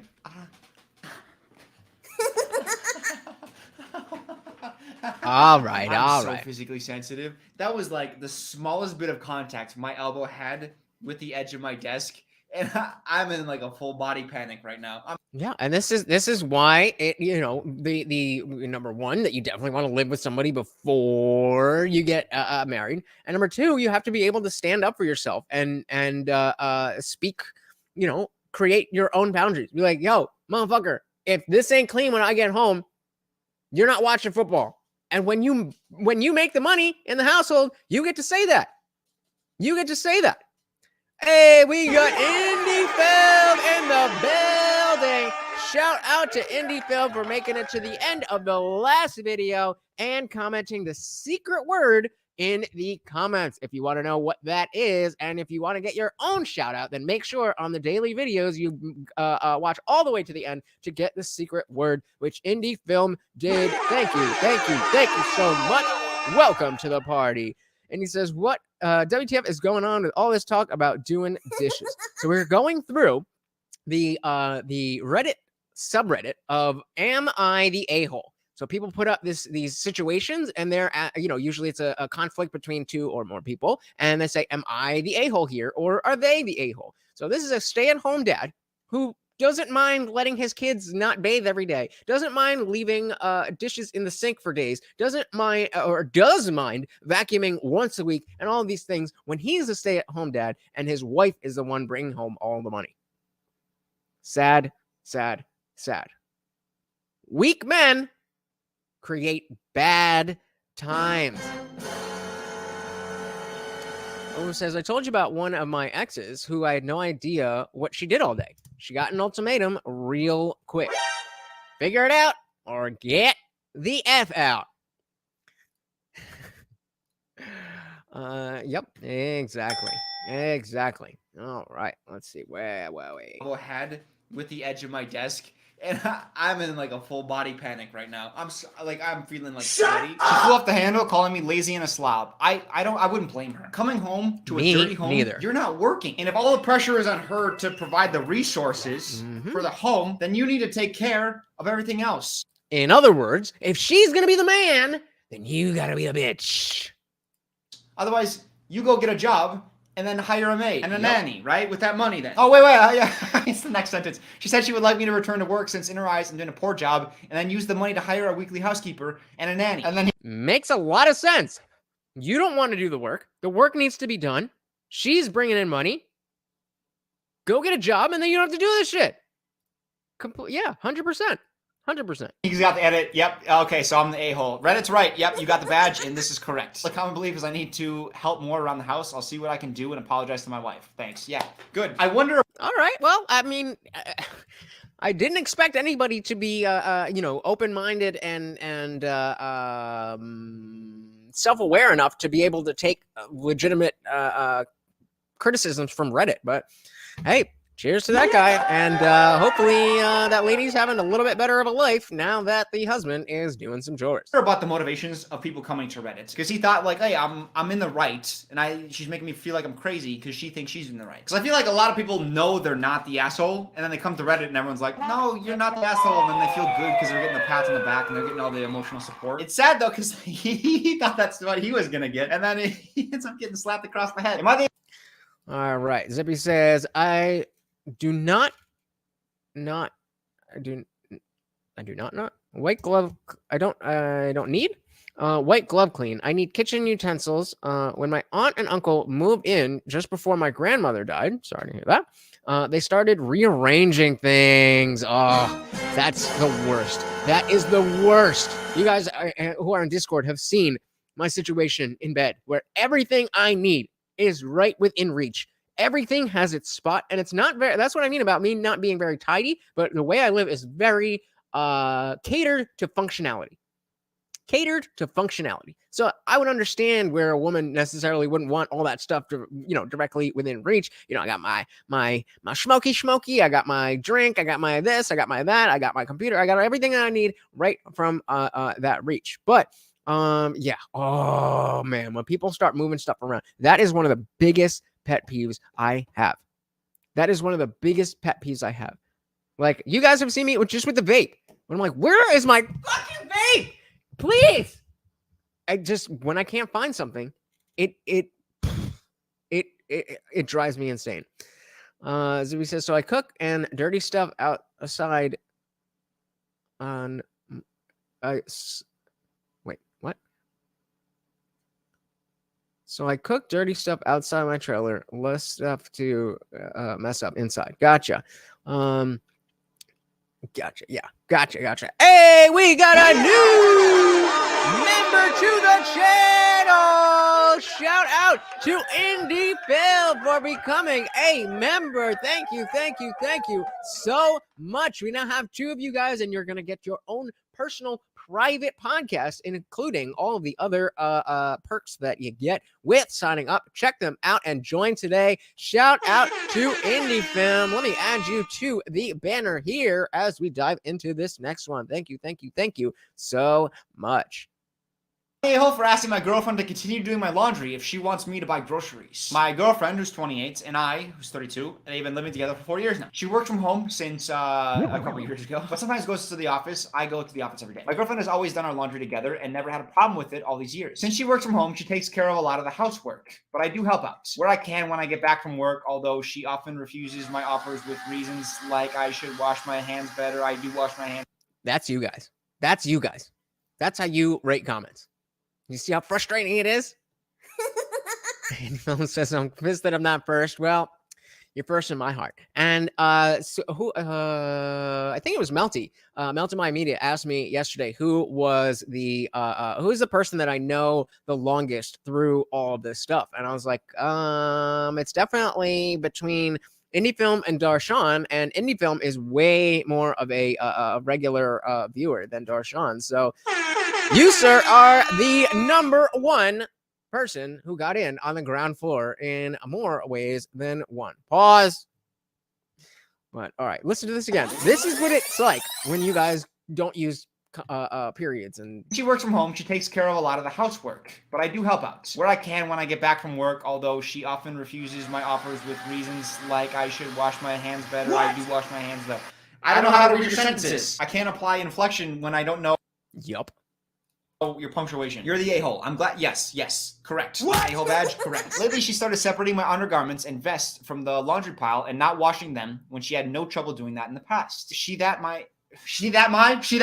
said that my undergarments will contaminate her clothes and wants me to do them myself in a separate load. Wait, like you're putting in your dirty underwear with her clean clothes? Or you're just all putting dirty laundry together? Oh. She got pretty mad and made some nasty comments about my hygiene, saying I should keep myself cleaner in my privates, not soil myself. I do not. Yeah, you definitely should not be soiling yourself.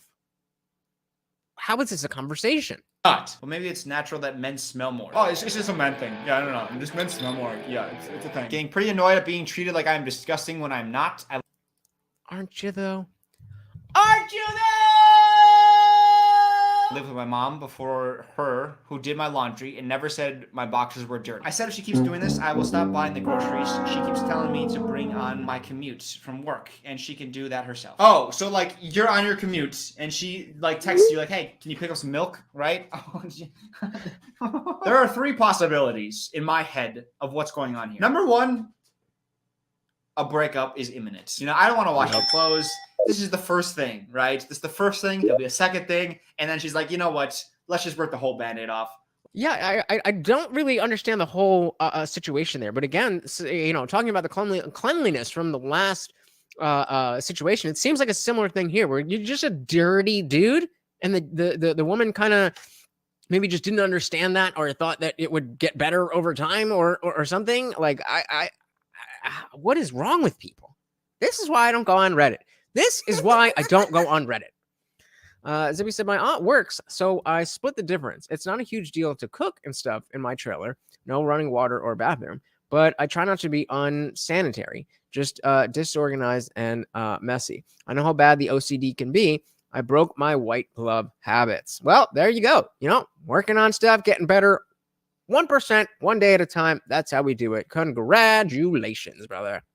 Let's break up. The second possibility is he actually just does stink and it's so gross and you need to That's probably it. Clean better. The third possibility is a diabolical one. And I think I got this from an AmITheA story. But basically, it was a story about how this guy would always tell his girlfriend that she didn't smell good. He'd be like, oh, yeah, did you shower? Or like, oh, maybe wash, like clean, get yourself cleaner down there. Maybe get like a new shampoo. Until one day she reached her breaking point and then he was like, oh no. And then he had to come clean.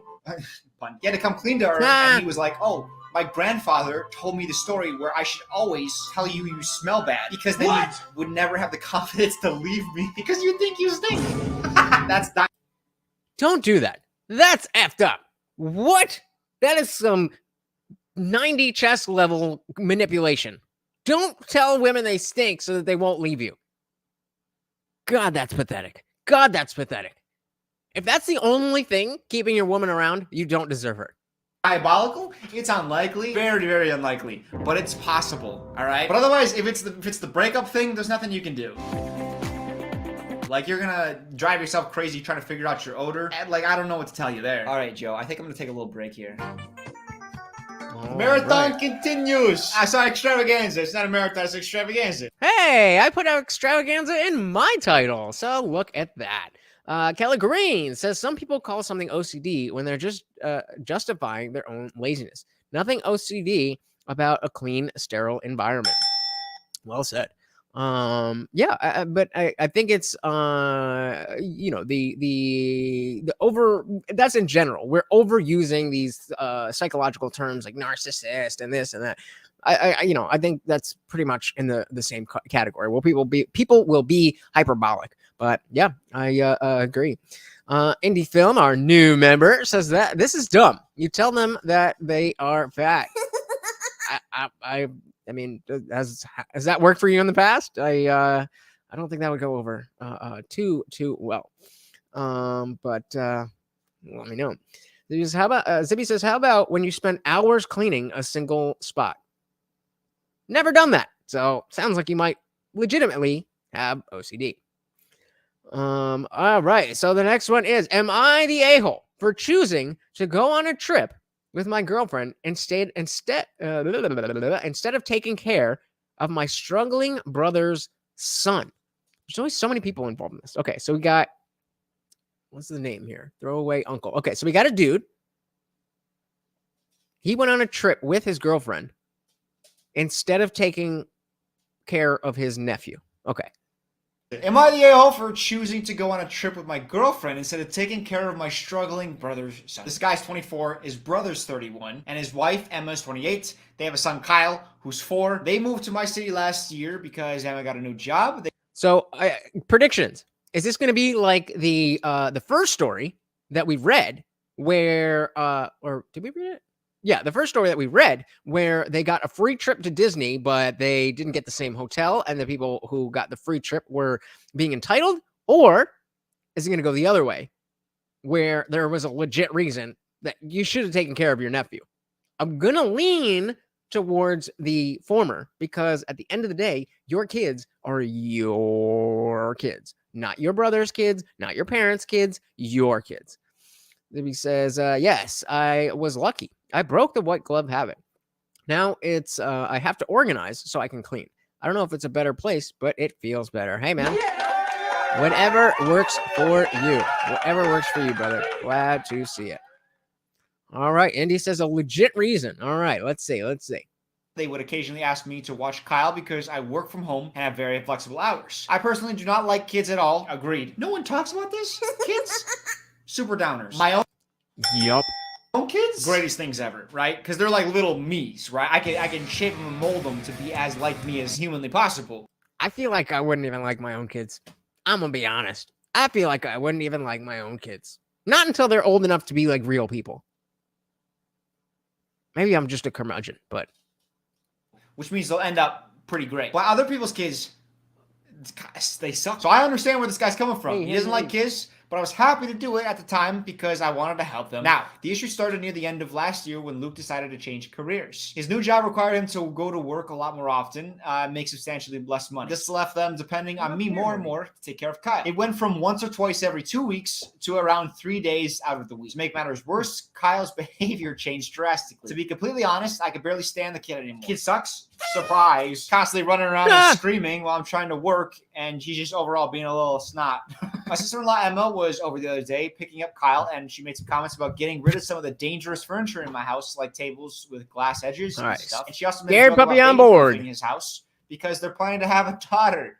This pissed me off, but I didn't say anything. The situation hit a breaking point last Friday when I was talking about the 1.5 long week trip. Who says that? Yeah. What? Just say 10 days. Week 1.5 week? What? Divvies up weeks by 0.5. 1.5? Just say a 10-day trip, bro. My 1.5 week-long trip. You're the a-hole. That's weird. Upon hearing this, they got pretty mad, saying, who's going to take care of Kyle? I need to stop these childish trips. Why would a trip be childish? Are you going to, like, Legoland? Where are you going? What about the trip could be childish? Oh, what a child. children always go on vacations. That tells me there's missing context. Because that's a weird thing to be like, oh, she kept calling my trip childish. Well, why? And then I need to take more responsibility because I'm an uncle now. Yep, this sounds like complete BS. Just like the first story where, like I said, a family was going on vacation. They make more money. They invited the in-laws to come, like the brother-in-law or sister-in-law, whatever. But they paid for the Disney World park tickets. They paid for a plane, and they paid for a hotel. But it just wasn't the grand whatever hotel because they couldn't afford that. But you still got a free trip to Disney World. And it sounds like this is the same thing. Just entitled people who you give them an inch and they want a mile. Give them an inch and they want a mile. Oh, she kept calling my trip childish. Well, why? And then I need to take more responsibility because I'm an bitch. uncle now. I'm not going to lie. After hearing this, I snapped. I said that their demon child isn't my responsibility. And I'm not just going to give up my life because they effed without a... Based. Yep, exactly. It is your child. Without a condiment, without ketchup or mustard. Got pretty obscene from there, and some horrible things were said. Some horrible things who said them, sir? Some horrible things got said. Was it me or was he? One of us, though. They left, and we are no longer on speaking terms. My parents and Emma's parents are on their side and extremely angry at me for refusing to pull my weight. My parents said this is my duty, and I should be sacrificing everything to help them. Whoa, slow down. You're pulling me back to your side now a little bit. It's honestly got me really down, and I've cried my eyes pretty much every day. I've cried my eyes. Since seeing those messages from my family, I'm starting to wonder if I should really be taking more responsibility. No, see, this isn't the problem. Problem is, you didn't set clear boundaries, right? Oh, come on. I love having your kid over. Bring him on over anytime you want. Your brother's probably, if he's like a decent person, he's probably like, are you sure? The fact that they were like, hey, we need to baby-proof your house, and you're like, oh, that pissed me off. I didn't say anything, though. That's a telling sentence. That tells me you're not having conversations about this. You're not. Yeah. And I mean, you have to be, this is what we were just talking about with being able to express yourself.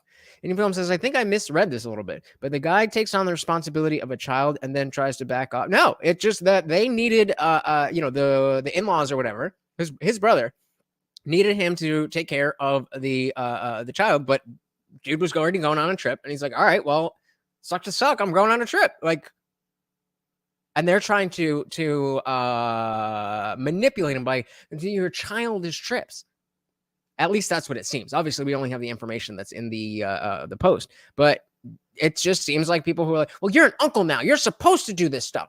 Like, well, what are you doing? Why is it that you can't watch your own children? I'm not saying that family members should never ever be expected to help, but they planned a trip. It's not like. Nah, I'm just going to sit home and watch TV, which would be fine too, because it's still not his kids. The entitlement of some people. The entitlement. You need to set that boundary being like, hey, I'm not baby-proof in my house. I don't want to babysit as much anymore. So they made him, the guy who made the post, they made him baby-proof his house. Simply because they, it's just the entitlement, like that should be something that you would be overly like, oh, wow, you're so willing to help. And it's good that you're going on this trip, getting out and to live your life, even though you're helping us with our own child. That's not your child. Conversation, it's uncomfortable. People don't like to have that kind of conversation. That's why things hit a breaking point and then they blow up, right? So it's better to set the clear boundaries early on or even in the middle. Just be like, hey, let's pull back a little bit. I don't want to babysit as much. And they give you crap for it. Be like, okay, well, what are you going to do? You drop the kid off. I'm going to lock the doors. So it's not going to be me taking a vacation. It's your kid who's going to be taking a vacation. To CPS. You guys let me know if you're on the same page. I am right there with you. Zibby says, it sounds like he did not put his foot down and draw a line, and they escalated and he had enough. That's exactly what it sounds like. It's that they by not putting his foot down, by not setting a boundary, he created an understanding where they're like, yeah, we could just bring our son to you whenever we want.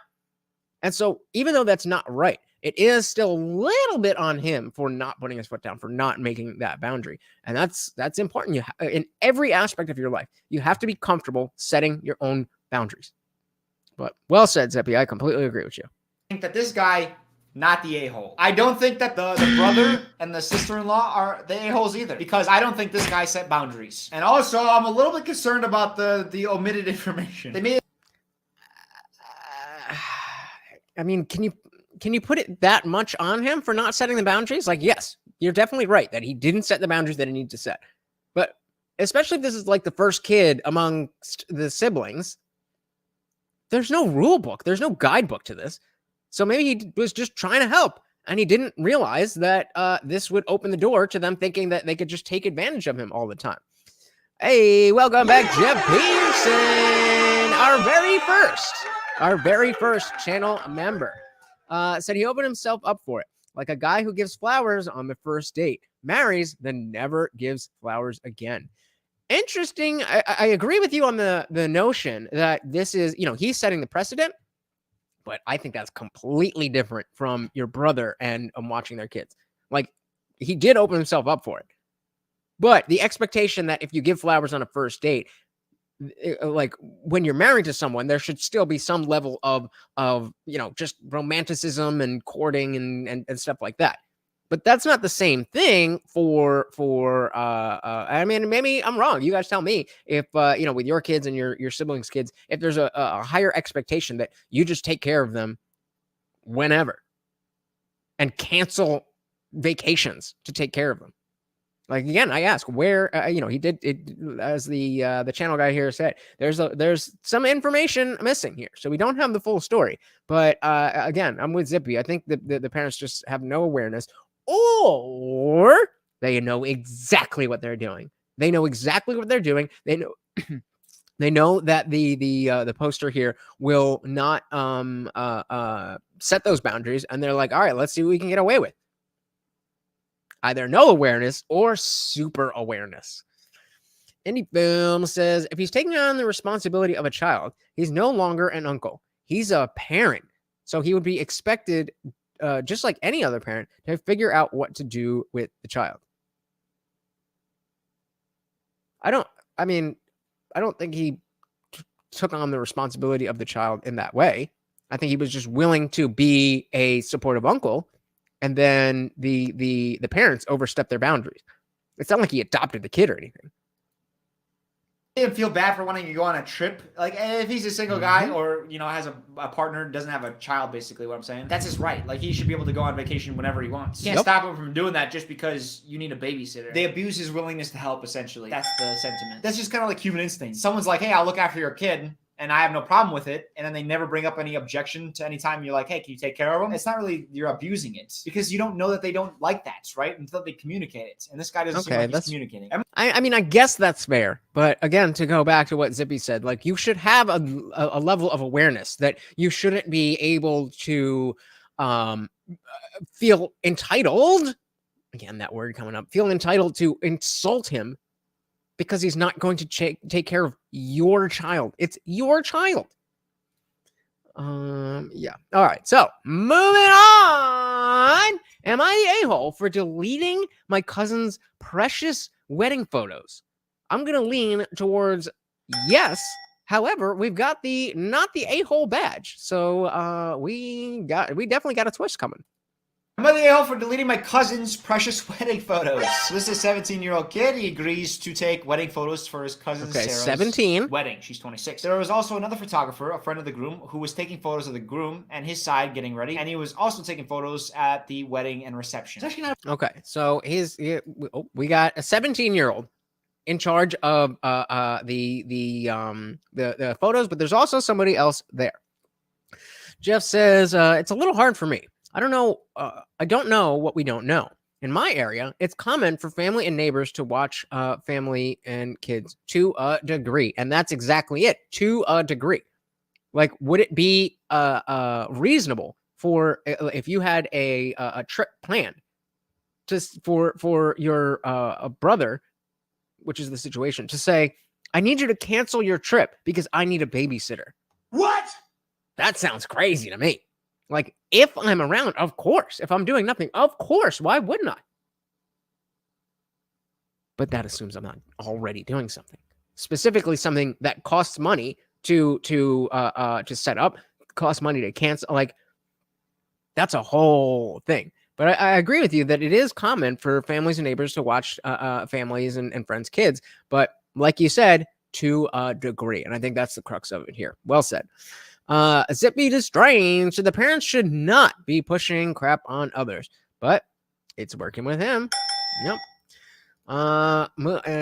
Hindi Film says, yes, deleting somebody's photos is kind of like being an a-hole. Well, let's see what the story is. Zippy says, I'd at least back them up, but I'm tech savvy enough to do that. Yeah, remember this? I mean, granted, 17-year-olds these days probably know how to back stuff up, but may not be smart enough to think of that. The other part is not clear, and you need space. Miscommunication causes pain. Yep. It says, honestly, they are both to blame. If he created dependency, then he's also to blame if the vacation was short notice. I'm still going to disagree. Like just because you have set a precedent that you're going to let people walk over you doesn't mean that other people can't see that they are in fact walking over you and taking advantage of you. It's not like, oh yeah, I guess like, well, you know, he doesn't care that much about vacations. What? Like, no, people care very much about their vacations, and that's why it's such a big deal. So I mean, again, I'm definitely with you guys on the fact that he didn't set the boundaries. You have to set boundaries. But if you don't set boundaries, does that just open everybody up to be able to do and whatever they want to you? I don't really think so. Jeff says, I got a story. All right, story time. I was a paid photographer at a wedding. I didn't develop my own film, and the company that developed the film scratched every negative. Lesson, don't do wedding photography. All right, good. Lessons to live by. Lessons to live by. Do not do wedding photography. Thank you for that.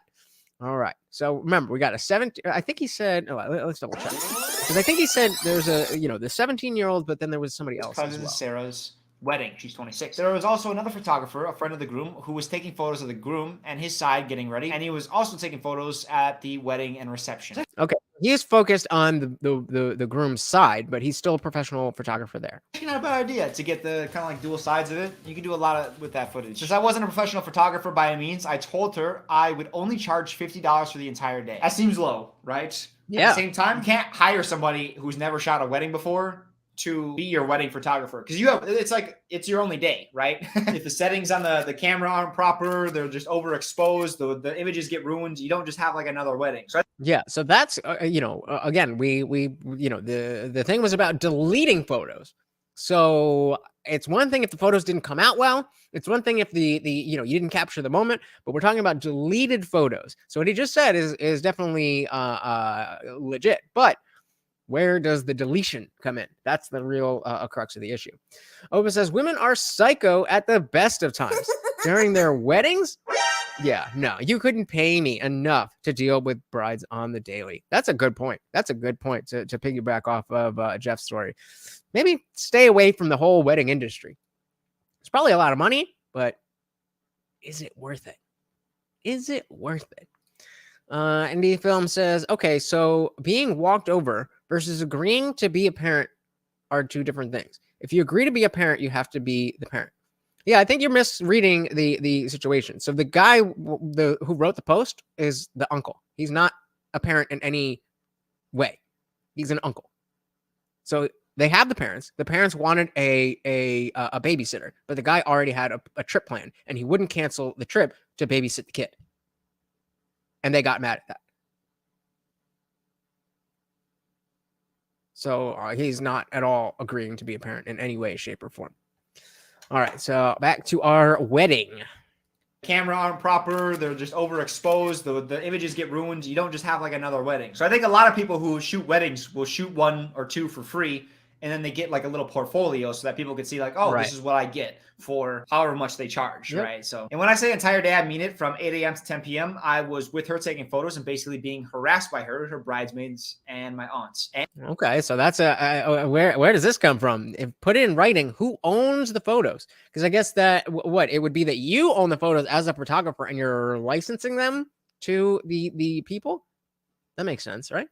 Is that what you're getting at? She was full on bridezilla the entire time, not just to me, but basically everyone, including her husband. It was a long day to say the least. I texted Sarah a couple days later to let her know that they were ready and that I would happily meet up with her and exchange them for the $50. Exchange them? You mean have her pay you for your work? This makes it seem like hostage. Like, hey, you got the stuff? Well, I got the product, all right? That's not hostage. That's a drug deal. She never responded. For the next 3 weeks, I texted, called, got in touch with her mother. You're getting, oh man, you're getting, what's the word? Getting fleeced. You're getting fleeced. Her aunt. 6 months passed since the wedding, and I was at the movies with my other cousin, who was 19, who was Sarah's younger brother. He tells me, so the cousin says, by the way, Sarah was wondering when you were going to give her the photos. She said she would pay you the $10. I was livid. First, it was $50. Second, that was the deal from the start. I told my cousin. And what Jeff said, not just about who owns the photos, but everything about it. How much money you're getting, put it in writing. Always get it in writing. This and said to tell Sarah if she wanted them, she needed to contact me within 2 days so we could meet up. With the payments, girl, bring the money, I'll bring the product, all right? Or that I was. All right, so, okay, so here's the deletion. I was going to delete the photos. So here's the deletion. Dude's not getting paid. First of all, he was not paid for, what did it say, a month? Didn't get paid at all. Then she's trying to shortchange him by giving him 1/5 of what was already a very, very, very low number.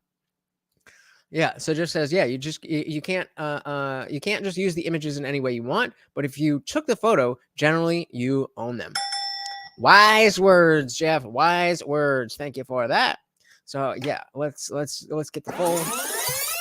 This and said to tell Sarah if she wanted them. She needed to contact me within 2 days so we could meet up. With the payments, girl, bring the money, I'll bring the product, all right? Or that I was going to delete the photos. But she never contacted me. 2 days passed, I deleted the photos and erased the USB drives. Less than a week went by before. I mean, didn't really need to actually delete them because now you're definitely not getting any money.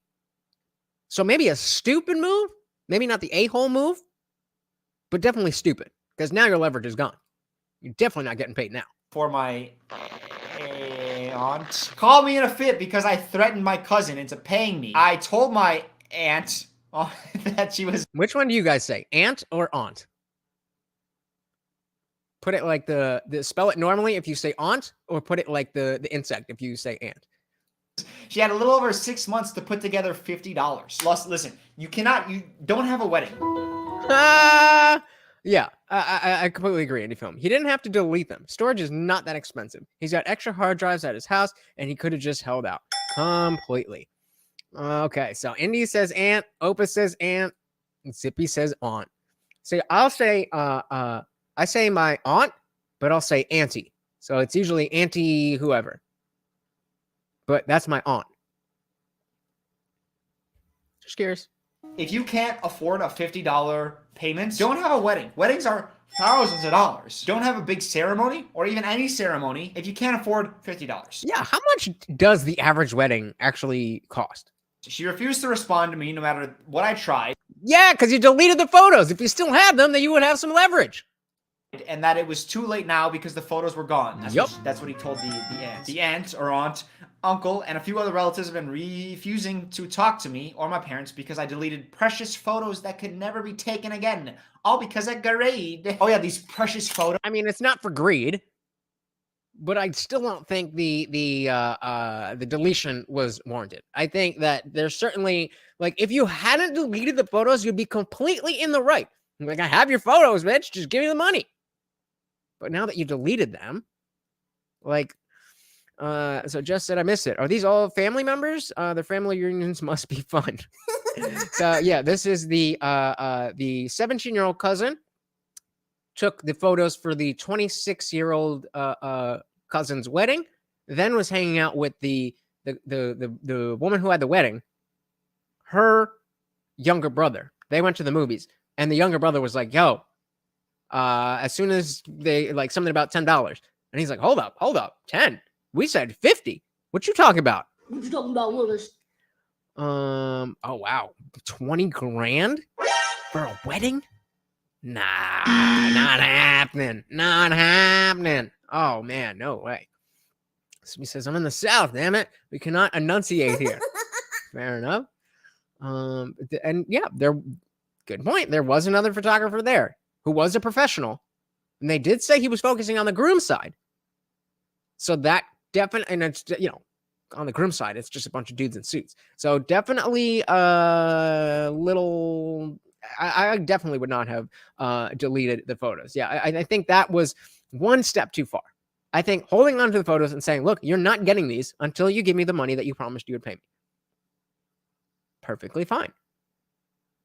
But both from his perspective of having leverage and the actual fact that those are photos that are valuable, deleting them was bad.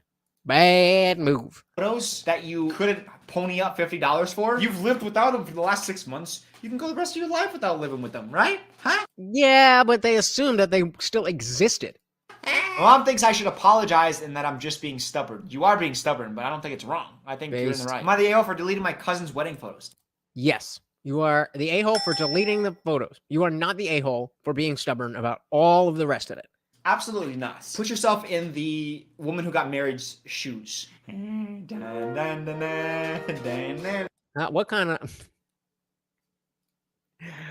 kind of BS bullshit BS is he gonna come up with for this? Like,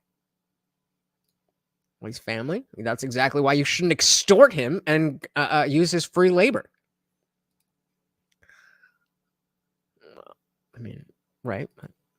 I just got married to love of my life. We had a dual photographer setup. I hired an amateur. We agreed for $50. We got the marriage, the honeymoon. Maybe we're buying a house, we're moving in the house. There might be a lot going on in the first month or two after you get married. But if these are precious photos to me, I should probably get them in my possession, right? So not only do you get something precious to you, but you're keeping your word. Maybe it's not important for some people, but I find that incredibly important. But instead, you risk it all to try to save $40. I'm afraid to look at the comments because I don't want to see anything about this $50 thing. Like, oh my God, $50. That's all you're paying him for someone who worked 14 hours? Paying crumbs for 14 hours of work? Listen. 14 hours is a long time. For $50? For $50? And then you try to cut it down to 10? Come on. Listen, that's the game. You don't just be like, hey, I've never shot a wedding before, but just pay me $1,000. You don't get to do that. You have to create a portfolio. One way to do that is to work for incredibly cheap or for free. Like, that's just the way it goes. Otherwise, okay, but she didn't give him the money. He agreed to work for cheap. You said yourself when this story started that, that seems kind of low, but he agreed to it. He's doing exactly what you're saying, but it's not good enough because reasons? Got strong-armed into doing the job in the first place. Yeah, I need to take a break. What would you guys do if I was just like, all right, no, I'd be like, all right, I'm going to take a break. I'll be back in an hour. Okay, Jesus. All right, here, the extravaganza. The extravaganza is a little too extravagant for me. We're going to do this, though. Hour long, baby. We're going to go for an hour. Am I the asshole for demanding my girlfriend tells me her author's pen name? So this is a 32-year-old guy. Wait, I missed that. Hold on. Am I the a-hole for demanding my girlfriend tells me her author's pen name? Her author? Okay. This is gonna get complicated. Asshole for demanding my girlfriend tells me her author's pen name? So this is a 32-year-old guy. He's been dating a girl for 32 years old. That's 32 years old. So I'm just thrown off by Siobhan. Siobhan? Kind of sounds like an Irishman saying goodbye to his friend Benjamin. Siobhan? She's always been very vague about what she does for a living, saying things like writing and working from home writing. But recently, one of her friends mentioned something, and I finally dragged it out of her. Don't like how that's phrased. She's an author. She writes and self-published romance and erotica stories and novels. And while not rich, she's able to make a living out of it. I googled her name and couldn't find anything, so I confronted her about this. She said she's writing under a pen name, so I demanded she give it to me, so I know what she does. She refuses, saying she doesn't want it to be leaked, even by accident, and no one knows. I accused her of... So far, I'm with her. Like, why are you being so weird about this? Like, it's just right. It doesn't matter. Like, what do you think? I'm out here writing something that is personal to you? Hey, we got Melted Mind Media in the building. What is good? Welcome to the party. another person who made it to the end of the most recent video. So shout out to Melted Mind Media for making it to the end and getting that secret word. If you want to get this a shout out, make sure when you watch the daily videos, you make it to the end and you'll get that secret word. Melted Mind Media is also an awesome YouTuber. Definitely go check out his channel. Just drop the link in the chat. Welcome to the party, brother. We are just going over some Am I the A-hole posts. So here, let's back this one up just so you get the whole enchilada. You know what I mean? By the asshole for demanding my girlfriend tells me her author's pen name. So this is a 32-year-old guy. He's been dating a girl for 32 years old. That's 32 years old. So I'm just thrown off by Siobhan. Siobhan? Kind of sounds like an Irishman saying goodbye to his friend Benjamin. Siobhan? She's always been very vague about what she does for a living, saying things like writing and working from home writing. But recently, one of her friends mentioned something, and I finally dragged it out of her. Don't like how that's phrased. She's an author. She writes and self-published romance and erotica stories and novels, and while not rich, she's able to make a living out of it. So you've been dating for 6 months, and she writes erotica. Kind of like I'd be interested, but if she's super like, whoa, I don't want it leaked, then that seems like a reasonable thing. I would be a little bit weirded out if you don't want me to even see it. Like, you hold the book, you hold the file, you have the laptop, and just show me because I'm interested. Why are you being so secretive about it? Well, let's see where it goes. I googled her name and couldn't find anything, so I confronted her about this. She said she's writing under a pen name, so I demanded she give it to me, so I know what she does. She refuses, saying she doesn't want it to be leaked, even by accident, and no one knows. I accused her of not trusting me, and she still refused, which was really annoying. The language we could definitely do this. All right. Just talking about language. All right. So how can we, okay, so drink if there's somebody who's pregnant. Drink if the person is completely, like if it's a legit, like, I don't really know. But if it's somebody who is clearly the a-hole, we'll drink for that. What else? Drop some rules to the Am I the A-hole drinking game. Shout out to Jeff. All right, so that's where we'll start. It's throwing me off. I finally dragged it out of her against her will. He confronted her. I demanded. She refuses. I accused. This is like the language you'd use in an interrogation if you're trying to find out if someone was like a murder suspect. Like, I dragged the confession out of the criminal. I confronted the criminal. The criminal refused to talk. But again, why is it that hard? You've been dating for 6 months. It's not like it's the first date. You've been dating for 6 months. Why is it such a secret? I tried a nicer approach and told her that I wanted to know her fantasies. I tried a nicer approach. You know that your approach hasn't been nice up to this point. So you tried a well, again, maybe, and I'm only reading the same thing you guys are, but maybe Siobhan was super sketch. I was like, I'm interested in what you do for a living. Like, no, you can't. Then I would be like, okay, what's going on here? Nicer approach by trying to manipulate her. Is that what I'm hearing? That I want to know her fantasies so I could try it out with her, and she told me that she writes. What she writes isn't her fantasies, but what her readers' fantasies are. So basically, she's not going to tell him. She knew what he was doing, whether he was obvious about it or not. I think he was probably like, hey, I just want to know what your books are like so that I can do some of the main character stuff. You know? Seems reasonable. You know, it's stuff that the main character does to the woman in the books. I want to do that to you. And she's like, I don't want those things done. Okay, here's another one. Every time this guy makes a bad joke, we are drinking. All right. He's like, shit. At night, I try to check her laptop. Don't do that. That's not going to help your situation. If you can't deal with the fact that she's not going to tell you, just leave. Just leave. This is, Zippy hit the nail on the head. Her pen name is not worth the rabbit hole. This is too much effort in the wrong places. Zippy said, might be super kinky and looking for something more stable. I can see a few reasons why not to share it. But that's called dishonesty. That's called dishonesty. If you've already established, look, I am writing to the fantasies of my readers. This has nothing to do with me. So if it's kinky and it's weird, it's because the and he says you've been drinking. I'll drink to that. But so again, might be super looking for something more stable. That implies that if he knows that what is in the, like, first of all, he already knows that she writes erotica. So the more you are like hidden about it, the worse his mind is going to think. Most erotica is not like hardcore smut. It's not 50 Shades of Grey. It's like, we were in a field and he rode up on a horse and his hair was fluttering in the wind. Like, that's what I think. I don't really know, but so I'm pretty sure this is. Story sounds like a sitcom episode. Well, let's find the conclusion. Shit. At night, I try to check her laptop.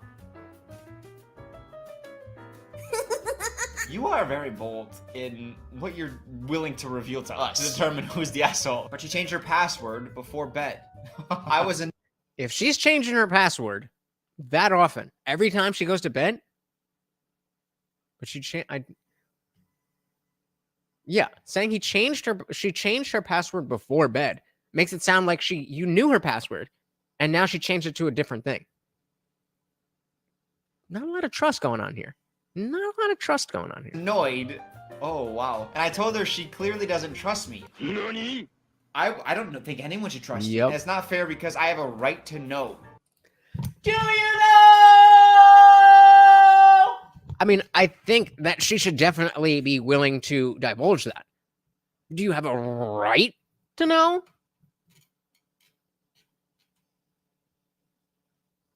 I don't know. I don't think you have a right to know. I think it's extremely reasonable for you to want to know, especially since she's being so secretive about it. If she wasn't being so secretive about it and you are being obsessive, now that would shift the dynamic. But what I'm getting here is that, like, this is just a thing he found out and he was like, oh, okay, let me ask about it. And then she got super shifty. That's what I'm getting from this. Zibby says, I know, but she might have had problems with the last few relationships being too open. It's more complicated than dishonest. Nope, disagree. If you are again, we're 6 months into the relationship. We're not talking about a new, fresh couple. This is 6 months into the relationship. If you can't share what you do for a living, then I'm going to assume you're out there hooking. What is it that you do here? They both need to be more open and relaxed. Sounds like they're trying too hard, thus down a rabbit hole. I mean, I generally agree that it's weird. It's weird that this is a situation. You know, like Jeff said, this sounds like it's on TV. But the facts. But the when it comes down to it, it's like, this is what she does for a living. If you're going to be together, like, what happens if you get married? You've been together for 6 months. You're adults, so there's some reasonable assumption that you're dating to marry. Well, you're gonna go 10 years into the marriage, like, okay, baby, I just want you to know that I've been writing about a guy who fucks a horse. What? Haram! Like, what are we talking about? This is your job. This is your boyfriend. True. And again, we don't know how crazy he is because we don't know the other side of the story. If she's like, no, you can't ever say, then is he really being that crazy or is he being reasonable? Why are you hiding it so much? Jess says she didn't want to know how much she made. Well, I mean, again, you could definitely divulge what you're writing about without talking about how much money you make. I'm just getting a lot of weird vibes from why she won't share. This is what you do for a living. Yeah, this is I disagree with you guys. I disagree. I think she's being wild here. What she writes. And especially since it's a sensitive topic. And I don't know her if I don't know her pen name. Again, I don't disagree, Zippy. If he's breaking into laptops, he's just as crazy. I don't disagree. But if she's the one who created this paranoia with him by saying, oh, I had this job where I write erotica, but I'm not going to tell you my pen name and you're not allowed to see anything that I do and anything like that. I definitely think he should leave before it gets to the point of breaking into laptops, but I certainly understand the sentiment. She was furious. I tried to look on her laptop and told me to go home. Before leaving, I told her when she calls to apologize, I expect to get her pen name with the apology. She Based. Setting boundaries and sticking to them. called me an a-hole on my way out. I thought she'd call by now, but she hasn't. My sister told me I was an a-hole and I should apologize, but I just don't see a need. Second opinion, was I the a-hole? No. All right, guys, give me a Y or an N. Yes or no? Was he the a-hole? He says you can see how much books sell if you look up the pen name. I don't know. I mean, sure. But like I said, with Jeff comments, it's you can talk about what the content is without talking about the money. And even again, if this is what your job is, how do you navigate this secret? Because once you understand that there is something there, that, oh, you write this erotica, I would like to know what that erotica is. You do this for a living. I would like to know what it is that you do for a living, because we are together. Maybe it is kinky and crazy, and maybe he doesn't want to have anything to do with that. In that sense, he kind of does have a right to know. Where's the line? I mean, what you do for a living. I kind of feel like, I kind of cringed at I have a right to know.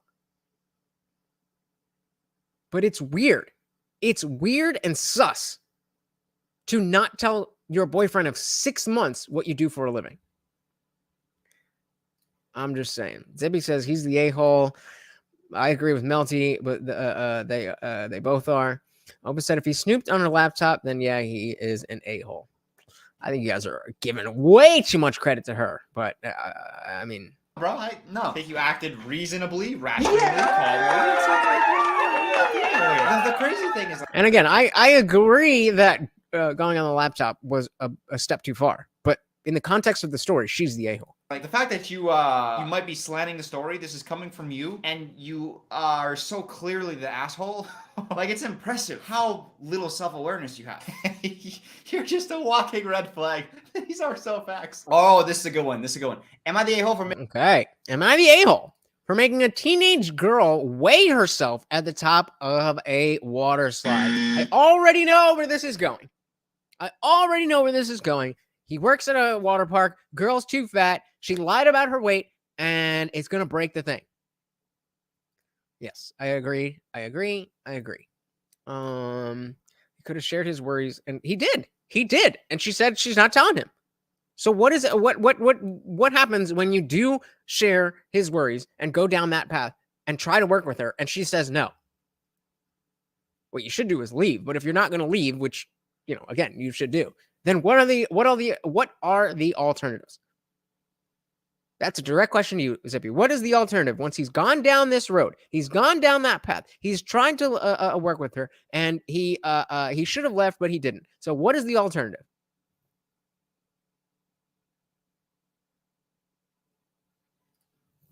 All right, fair enough. Yeah, I definitely agree. They both have issues, and yeah, I completely agree. That he shouldn't have left and not Snoop. I'm not saying that that's okay. I'm saying that the situation was caused by her. Clearly and unquestionably was caused by her. She created a secret, and he should have left, but he didn't. But she created the situation. Zippy says, then she is not working with him. It is time to break up. Yeah, I mean, we all agree on that.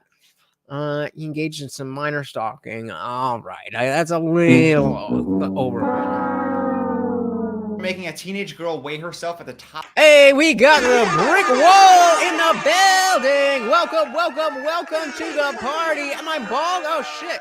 Can you notice that it's a wig? Welcome to the party.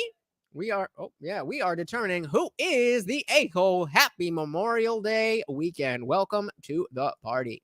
Indie Film says, well, those things are rated for many pounds over the post weight. But yeah, so am I the a-hole for making a teenage girl weigh herself at the top of a water slide? Let's see.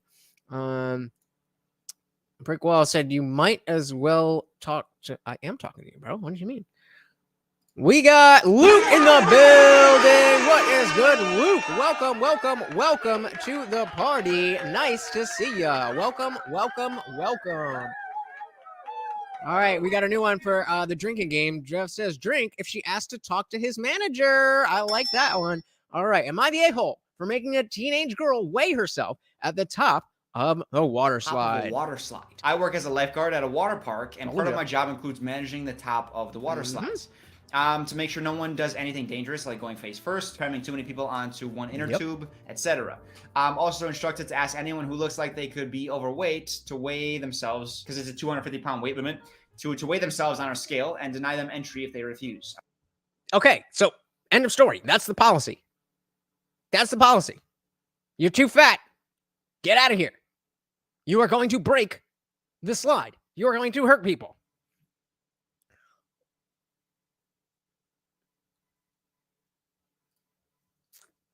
I'm in disguise. Shh. I'm trying to build up this channel and nobody's going to know about it. All right? I'm not super comfortable with this, hey, but it's much better than risking people's safety. 250 seems low for a water slide. This seems like a 250 seems low? Does it though? dingy park. Here lies the problem. I lift weights, and for this reason, I am very dense. I weigh 185, but somehow wear a size 6. Most of my friends also lift and have similar body compositions to me. For this reason, I have trouble estimating how much someone actually weighs. Problem presented itself last weekend when an overweight teenage girl wanted to ride the slide. She most likely wasn't over 250, but I couldn't be certain. I've gotten better at estimating weights, but my supervisor says if there's any chance they're over 250, to weigh them. This is the policy. You have, this is, you know, this comes up often with these small charter planes where people will lie about their weight, and then somebody will be like, you do not weigh that. There was just a story I saw where somebody was, they made the woman weigh herself on the baggage thing. But you will bring down the plane. You will bring down the plane and cause a lot of pain. I'm sorry that you're fat, but you're fat. Just be honest. So I approached her gently and asked her to please get on the scale. She met me with a snarky teenager attitude and said, what if I would have hit? How dare you? She was with a group of teenagers, some of whom were giggling. Okay. Then you won't be allowed on the slide, I said matter-of-factly. Yeah, snarky a little bit. She then rolled her eyes and got on the scale, and her weight wasn't even close to 250, so I felt kind of bad. Yikes. I did not see that going that way. Okay. She then said C and went along with her friends. Although, where do you go? I don't know. Because I'm assuming Lizzo. I'm thinking Lizzo. And it's an obvious, like, bitch, you do not weigh 150 pounds. Come on. But she came in under the limit. Does that change things? Although she gave me attitude, I could tell she was embarrassed. Her no shit. face is red as she went back to her friends, who were all thin. I asked my supervisor how he would have handled the situation, and he said I did the right thing. That it's better to hurt someone's feelings than to break someone's bones. Not a bad policy. Better to hurt someone's feelings than break someone's bones. That's a good one. Lizzo is well over 300. I would put her at probably not quite 400. Not right. Maybe like 380, 385. Yeah, that's another one. Pardon me. Are you pregnant? Are you holding an entire other human being under there? Because it looks like it. Melted Mind Media says, when you are a part of the 300-pound club, it's easy to see one and look, and I could tell. Never been there, so sounds close. Indie Film said, engineer here. 250 is low, but they have to come up with a number that is secure and safe. It's similar to like the expiration dates on food. Like you're probably going to be fine drinking milk 1 or 2 days after the expiration date, because they don't want it to, they don't want to put the number exactly the moment where it's bad. They want to build in a little wiggle room. But yeah, it makes a lot of sense. Zippy says, I would like to thank the girl for complying with the rules. That's a good point. That's a good point. Let's clap it up and cheers to her. It's tricky and rough, Zippy says. And also, as a good employee, I apologize for the inconvenience. Well said. This is, let's see if that comes into it, because now he's being let off the hook by the manager. Better to hurt someone's feelings than break someone's bones. But he did post this, so that's going to be something we're looking for. Was there an apology? Let's just wait between 200 and... Stop the cap. Come on. Zippy says, I'm like the weight of 2 dudes. It's okay. I am fat. Sing Wired Owls. I don't know that song. Sorry. But hey, we can all, we're going to start something in Discord. We're all going to start working out together, because if you're fat, I'm puny. We all got to get our weight in order. So that's the thing that we're going to, that's going to be at the top of the doctor, the agenda. And real quick, Indy says, if you see a larger person coming up in a group, start weighing everybody. Using your noggin there. Using your noggin. Good. That is exactly how we should have handled it. Oh, I'm sorry. We just have to weigh everybody. Brilliant. Brilliant. He would have handled the situation, and he said I did the right thing. That it's better to hurt someone's feelings than to break someone's bones. However, yesterday, I was called into the office of the owner of the water park. This escalated. Told me she received an angry email from a parent about how I embarrassed their child in front of her friends. I explained to her that I was just following protocol, and she asked me how much the girl actually weighed. I gave her the answer, and she laughed at me and told me I could never get a job as a weight guesser. Okay, not a problem, because you know what he's not? A weight guesser. He's a lifeguard. At a carnival. And that I need to do my job better. My supervisor is backing me up and saying I was doing what he required me to do. I'm thankful for his support, but honestly, the whole situation is making me feel like an a-hole. I know teenage girls are particularly... I'm done. I know teenage girls are a particularly vulnerable population, as I was a teenage girl not too long ago, and I could have possibly handled that situation with more care. But at the same time, safety is my first priority. Does that make me an a-hole? Guess what, guys? Yup. I don't know. This oddly feels like one of those situations where it just sucks. Let's do a poll out of this one, because this one's tough. This one's tough. Original OP means original poster, if you don't know that. So is OP the a-hole? The lifeguard. Is he the a-hole? It's tough. Oh man, it's tough. I do remember this song, Zippy. Obviously I can't play it here, but good reference. Good reference.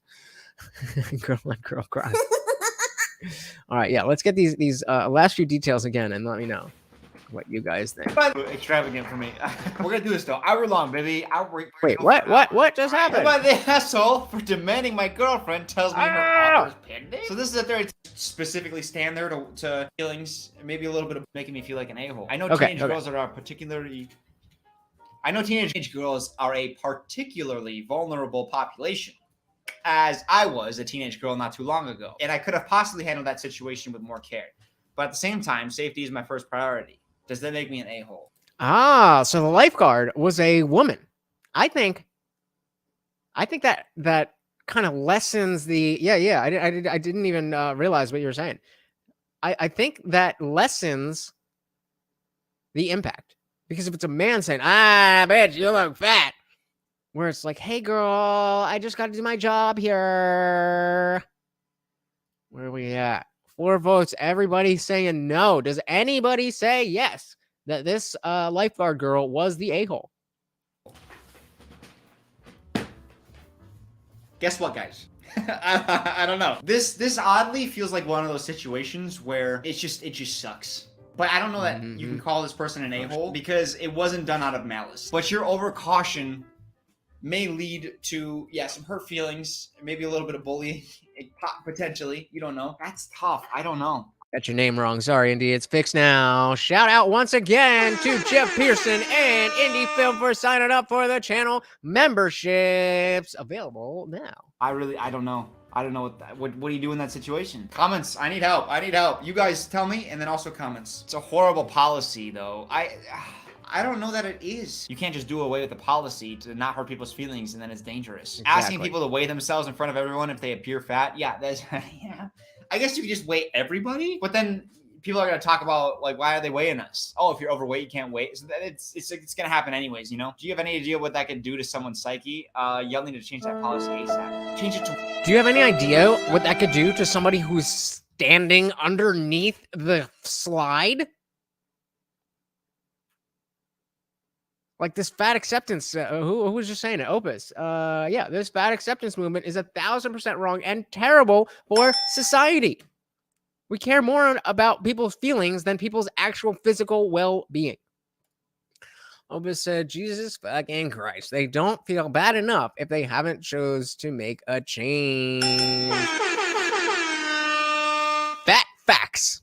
Super fat facts. What though? It already kind of feels like a rinky-dink park. You gotta hire another employee so that you can put up a curtain and then they can just specifically stand there to have people come in one at a time to check their weights. What about that sounds right? What did he say? Rinky-dink? Like, there's a weight limit to anything that you put your body on. Because you need a separate person, a separate employee there just for that job. I don't know. I really don't know.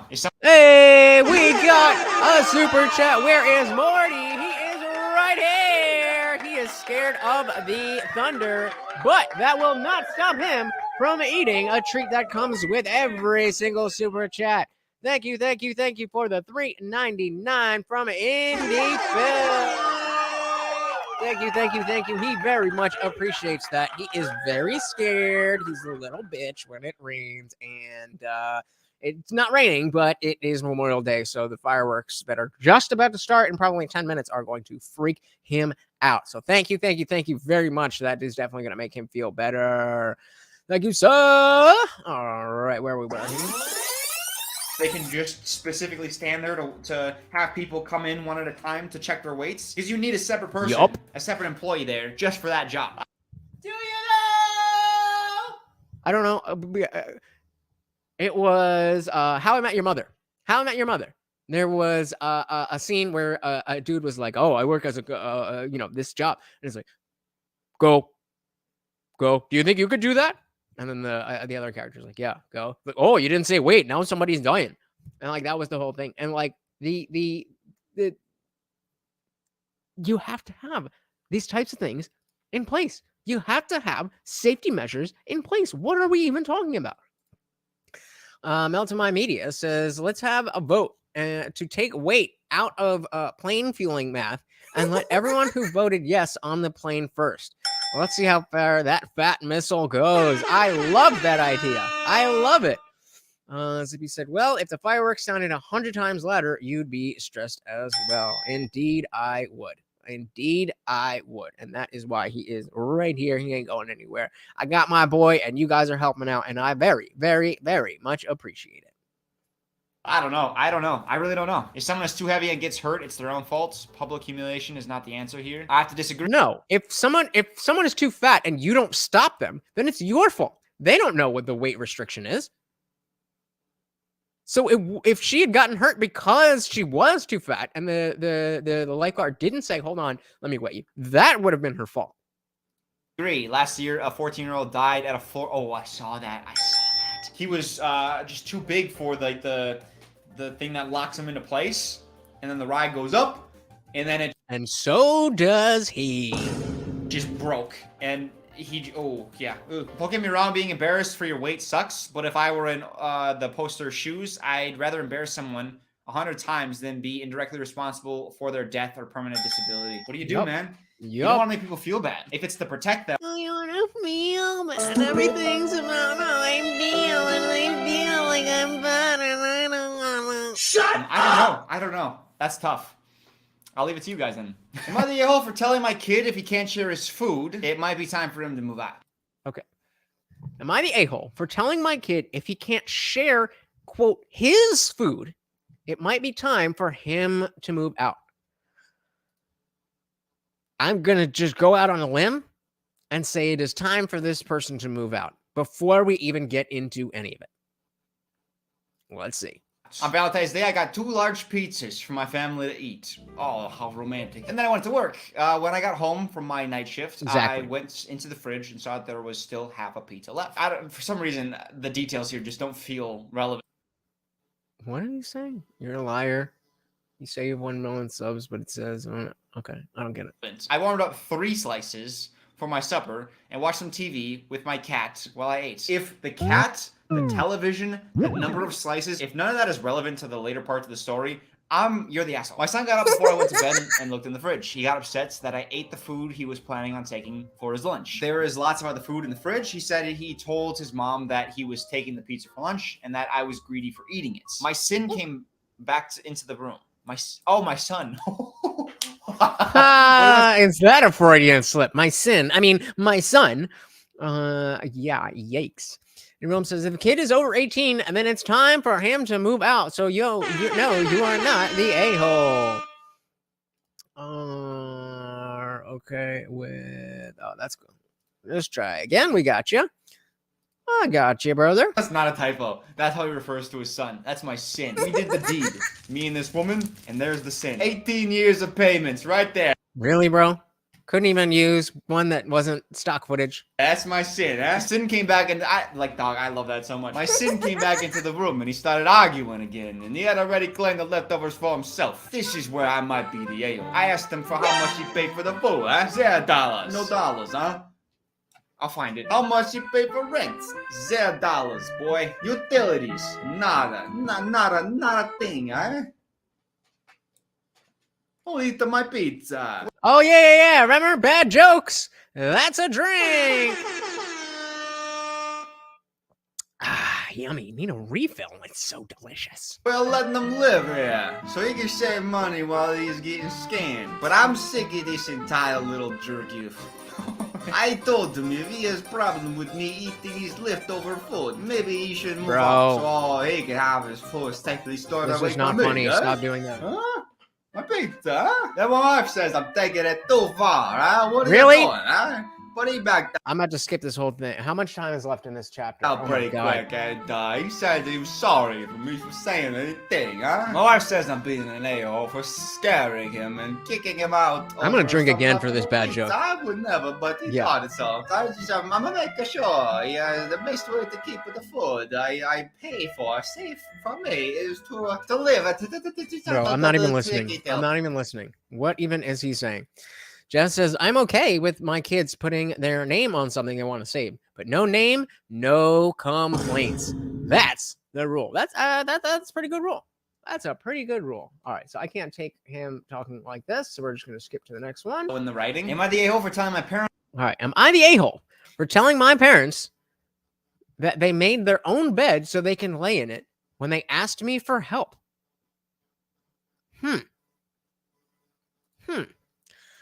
Opus says, not going to lie, I've taken someone else's food and did I feel bad about it? Yes. Did I need to go on Reddit to know I was the asshole? No. I mean, hey, don't be an asshole. It's pretty obvious. If you take somebody else's food, you're the asshole. But there is a point. There is a point to be like, hey, there was pizza in the fridge. I was fucking hungry. I paid for the pizza. I paid for rent. Let's just split that one down the middle and move on. Parents that they made their own bed so they can lay in it when they ask me for help. So this woman's 29. The way that it's phrased already is putting me off. That my parents made their own bed, so now they have to lie in it. I'm not saying that that's not the case, but that phrase doesn't look fondly. She's pretty much been disowned by the entire family when she came out at 18. My parents gave me 5 minutes to grab my things before shutting me outside. Okay, taking that back a little bit. I remember telling them there was no way I could live on my own, that I was their kid and that they should want to love and support me. This is pretty bad, but at least this girl has never had to go through coming down in the middle of the night, opening the fridge and seeing that the pizza's gone. So I say you got it pretty lucky, girl, all right? My father told me that I made this bed myself by choosing my lifestyle, so I should just grow up and learn to lay in it. I love how this story is gonna turn. I turned out pretty okay, all things considered. I was able to go to college.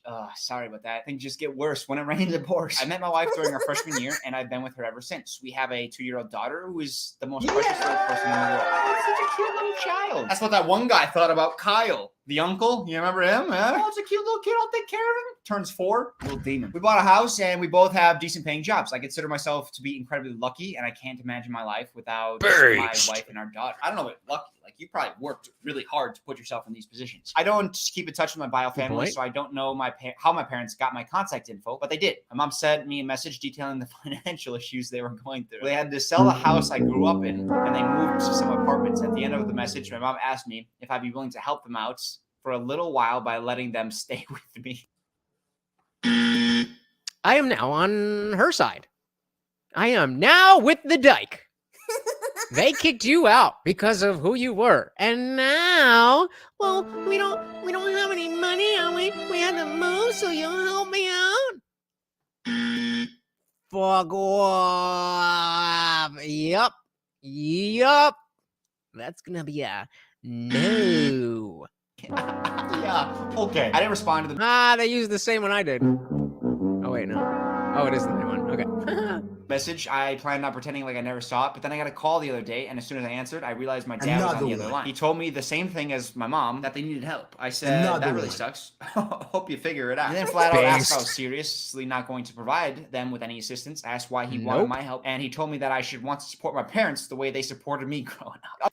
Did you know?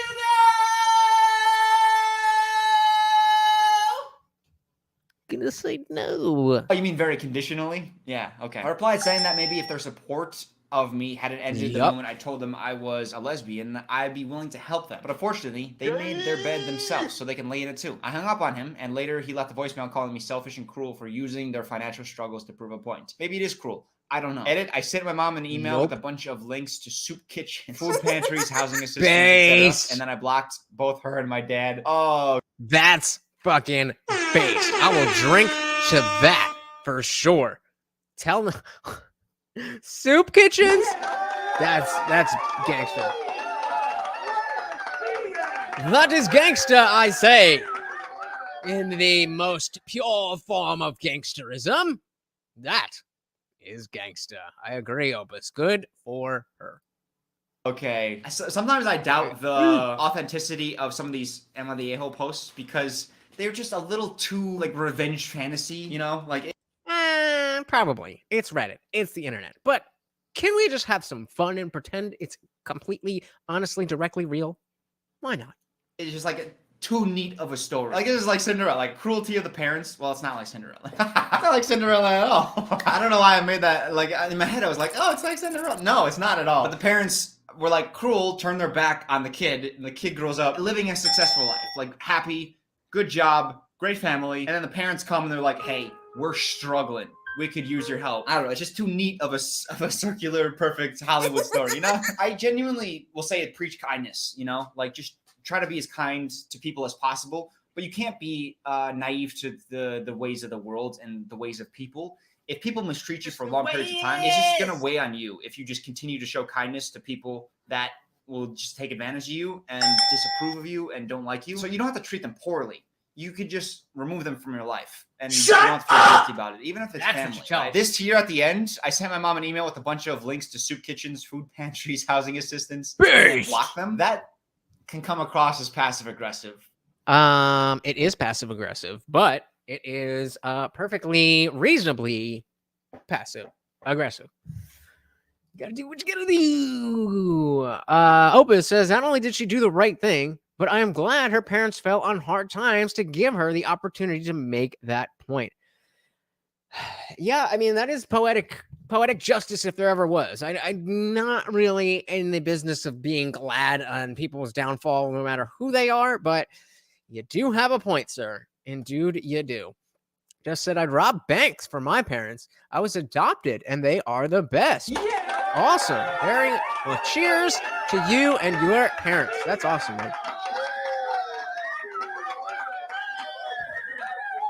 Shout out to Jeff. All right. Melted Mind Media is saying it shows on his StreamYard. They asked for help. She sent the link. Can't complain about that. I mean, you want help? You got help. I mean, it is what it is. Can't it? You know, you need help? Here's where the needy people go. Go on over there now. Goodbye. Like, if you're receiving that message, you don't know if it's coming from a good place or not. I remember probably the most controversial post. The post that you guys disagree with me on most. The 5 weeks post-pregnancy woman and then the mother-in-law. Still disagree to this day. But I remember in that story, essentially, the father didn't stand up to his mother-in-law. So she took the baby and then went to her mom's house. And then a couple days later, she sent a photo of the baby to the father. Now, we don't know what the message was. We don't know what it said, how it came across. He didn't take it very well. And I think to him, it came across as like, oh, here's the baby you're missing out on. Such a good father, right? You can have good intentions, but this can kind of come across as a little bit, if you're on the other side of it, it's a little bit like, what are you trying to say here? I'm trying to say you shouldn't have kicked me out of your house for being who I am. That's what I'm trying to say. It's really coming from a good place. That's just finding like a small... Of course it's not coming from a good place. Read the room, homie. Yeah, like... faults in the end of the story there. But for the most part, we're all on this woman's side, right? The parents can go suck one. Normally, I take the route of temperance and advocate taking the high ground. Oh, okay. Yeah, Redditor. All Redditors are extremists. That's just the fact of the matter. True. Am I the asshole? I didn't attend my son's wedding. I spent the evening with his ex-wife. What? Okay. Okay. All right. I need a minute. Okay, let's see. Am I the asshole? Am I the a-hole? I didn't attend my son's wedding. I instead spent the evening with his ex-wife. So the first thing I want to ask is this the father or the mother? Because if the father's hanging out with the ex-wife, that's some fuckery. If the mom is hanging out with the ex-wife, that's still kind of messed up because it's his wedding, but not the same thing. Don't go on Reddit. You don't. That's going to turn you into a person you don't want to be. Trust me. Trust me. They're both bad. Yeah, but I mean, one is markedly worse. Any film says, yeah, that does not sound good. Let's see. Asshole. I didn't attend my son's wedding. I spent the evening with his ex-wife. What? Quick backstory. After graduating high school, my son moved 3 states away for college. Getting scammed at a distance. At 19, he married a girl he met. I tried convincing him to wait because I personally felt he was too immature. They both dropped out and moved back here to his hometown. Oh, no. Good on you. Dropping out of college. You realized the scam. At 20, they had the first child, a beautiful little girl. 16 months later, my daughter-in-law gave birth to their second child, a little... If you're on Twitter, you better be following me at at IndianJesus off like official. After the first baby, my wife and I noticed our daughter-in-law wasn't happy. Just after the second arrived, my son and his wife separated. Wait, after the first baby, daughter-in-law wasn't happy? I think everybody knows the best way to get over your depression after having a baby. Have one more. Oh, you still depressed? Sir, I'll take another. There go 2 more for you. LeBron. That's sarcasm. Don't do that. People do that with, for those of you who don't know, I'm a dog trainer. And people do that with dogs. They'll like be having a hard time with their dog, their new puppy. And be like, you know what would help? A friend. Don't do that. Especially don't do that with children. Just don't. James, that's a LeBron James meme, Joe, if you don't know it. You go 2 more. So they separated. She would bring the kids over for a visit. It was then she began unloading on us. I know there's 2 sides to every story, but considering I know my son, I believe her. I sat my son down numerous times to speak with him regarding his marriage. He refused to take responsibility, blamed her for everything, even when I directly pointed out where he was the sole problem. That's a great question to ask people if you're dating. When was your last relationship, your long relationship? And then ask, like, what do you think you did poorly? And just kind of see how that's not what you want to do. You want to ask what happened. And then if they say, oh, he did that, then she's for the streets. If it's something along the lines of, well, we this, we that, and he this, but I that, and that's a different thing. But if it's all he's so toxic and he was evil and whatever, then red flag. Red flag. Exactly. Answer unfolds. I was to say, well, I didn't make my pregnant girlfriend dinner, and then she took off with the kid. What? I don't know what that is supposed to mean. That could be a sign of a lack of accountability, you know? They got into counseling for a year. Things were okay on the surface. Daughter-in-law filed for divorce, though. My son, 3 days later, was on Facebook announcing his new girlfriend. A month later, they were engaged. I can't imagine the son being the a-hole, so someone else has got to be the a-hole in the story, right? My son had forced his then wife to become a permanent stay-at-home mom at the birth of their first child. And this is... Wait. Forced her? What was that sentence? Forced her to do what? How? How did he force anybody to do what? I didn't even hear that again. We're engaged. I can't imagine the son being the a-hole, so someone else has got to be the a-hole in the story, right? My son had forced his then wife to become a permanent stay-at-home mom at the birth of their first child. And this is his hometown. So he convinced her to move to his hometown to have their family, so she doesn't know anybody. And now she's a stay-at-home mom, so she doesn't have any work relationships. Oh my goodness. I'm hung up on the word forced. How do you force someone to become, unless you're physically limiting them, then you can't force anybody to do anything. That is cope. Melted My Media said, it's a Club Penguin joke. You have to be born between 99 and 2009 to understand that joke. Well, we're all adults here, so don't know nothing about that. She, of course, had no other family or friends here. Yep, there you go. She had nowhere to go with two small children. Unbeknownst to our son, my wife and I helped her financially and got her an apartment. Let's finish the story, but I think I have an interesting thought here. Before the divorce was even finalized, we received a wedding invitation. Is that legal? I guess the wedding invitation. You could save the date for months down the line. If somebody's divorce isn't finalized, are you sending out wedding invitations? Would you want to be with somebody who proposes to you before they're even out of their... I asked this question, but I know people. People overlook these flags in others. I made it clear. It's not necessary. It definitely, absolutely can be. And absolutely, you need to look into that. If somebody is still married, you definitely want to check into that. But there's, especially with, for the women, dating men who are married and in the process of getting divorced. You don't know how lengthy of a process that is. That relationship, they could still, people could still be married, but the relationship has ended years ago. So, I mean, definitely, like I said, definitely be aware of what that is, but, not necessarily a red flag. Jeff says, I'm more interested in how the son treated his kid. Yeah, let's get to that. My son, I would not be attending, and they would not have my blessing. His mother told him she would see to it that I would attend. His mother told your wife? Is that weird to anyone else? The fact that he refers to his wife as his son's mother?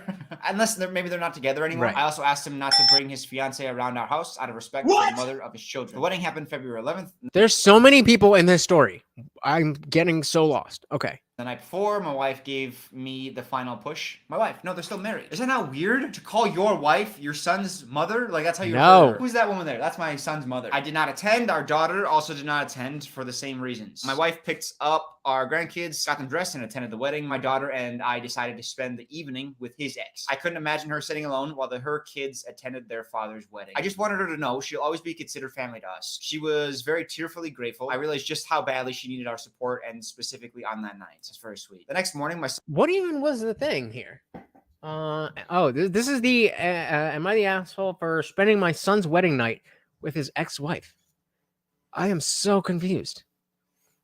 Melty's saying, I think the wife and the new girl, and I think the wife is the new girl, and mother of your son is ex-wife, but he said wife. So maybe he's just, I don't know. All right, let's just power through. This one's almost done. Son called me to tell me how much of a horrible father I am for not attending his wedding. A few days later, he called me that I spent the wedding evening with his ex. He said that this is the ultimate form of betrayal. And further, myself and his sister would have to earn a relationship with him on his terms only. So, Zippy says the mother did not like the new girl and stayed with the ex. Is that what's happening? since the kids went to the wedding. Okay.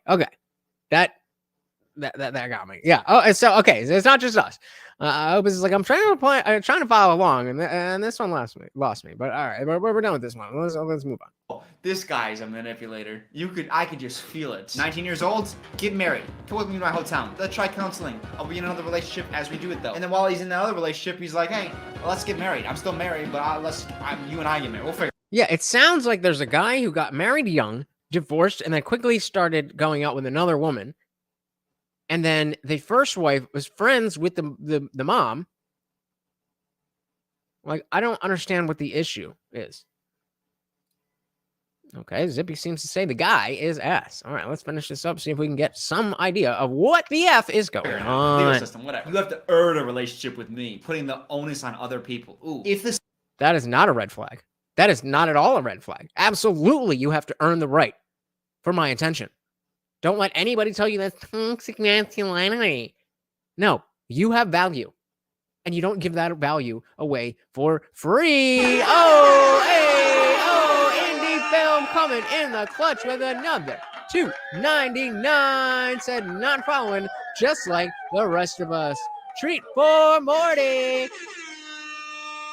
Good job. There you go.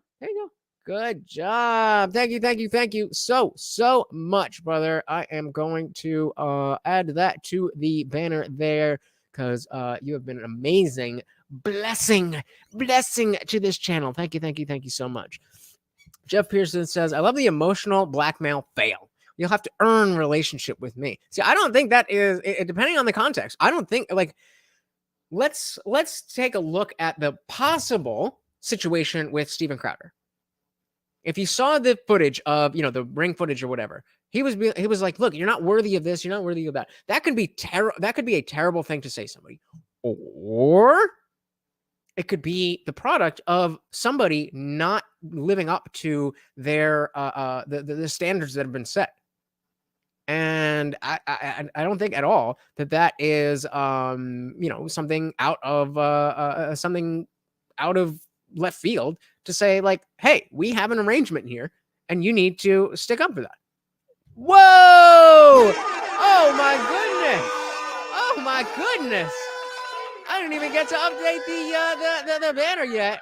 Let's pull this down and give a double. Oh, it's not there. All right, a double treat to Morty for that $29.99. Thank you so much. Oh, thank you. I really appreciate that, brother. Let's dive back in. Let me fix this banner for my boy Indie Film.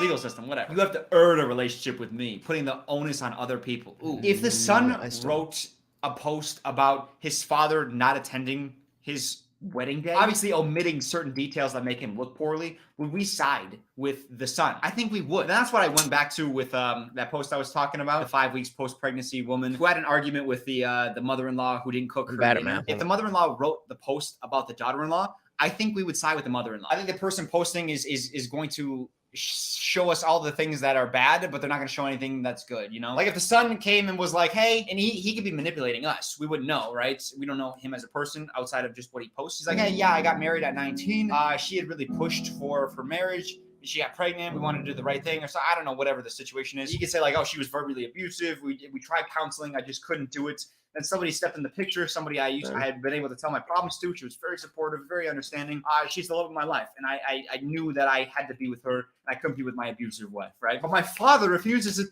to listen to my side of the story. And even on my wedding night, he spent it with my ex, who was a horrible person, horrible mother, right? He didn't know this side of the story. You'd be like, oh my God. Shout out again to Indie Film for sponsoring the stream. Jeff, I still got you in there because I really do appreciate the membership sign up, but of course, gotta give credit where it is due. Thank you so much.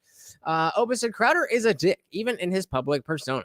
Is anyone really shocked he was a dick to his wife? No, but what we don't know is why was he a dick? Is there any justification? There could be.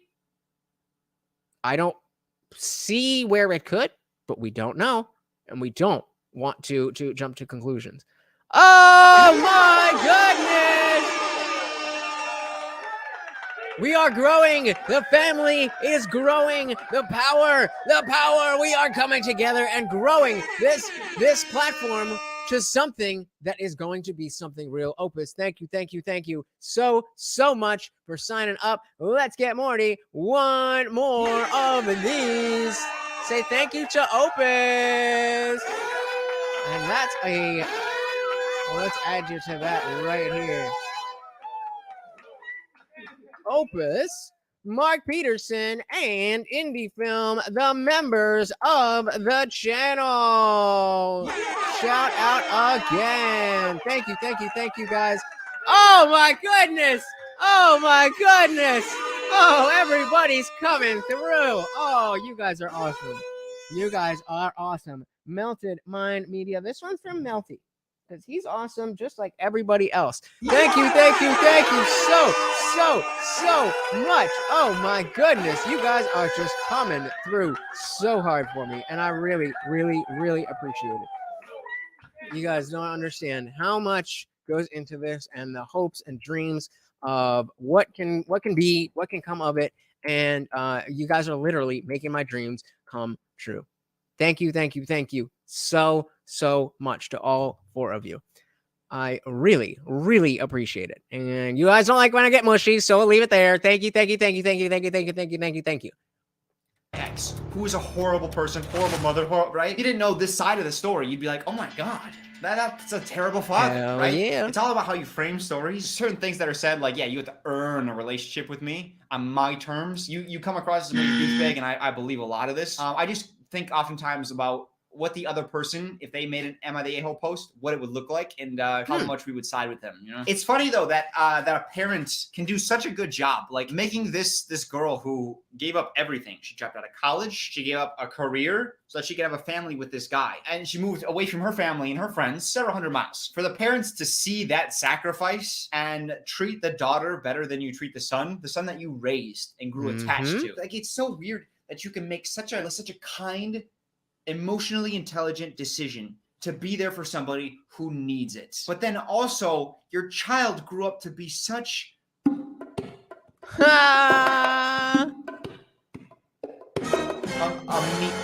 Gotta be attention. So a shout out to Jeff Pearson. I'm not really sure how this works. Let's see.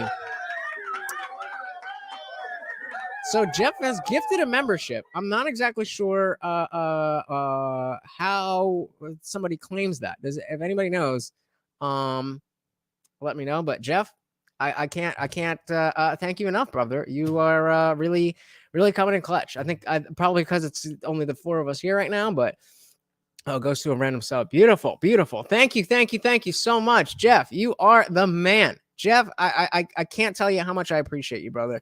It is, it's something I can't articulate without getting all mushy and stuff. So I won't, but thank you so much.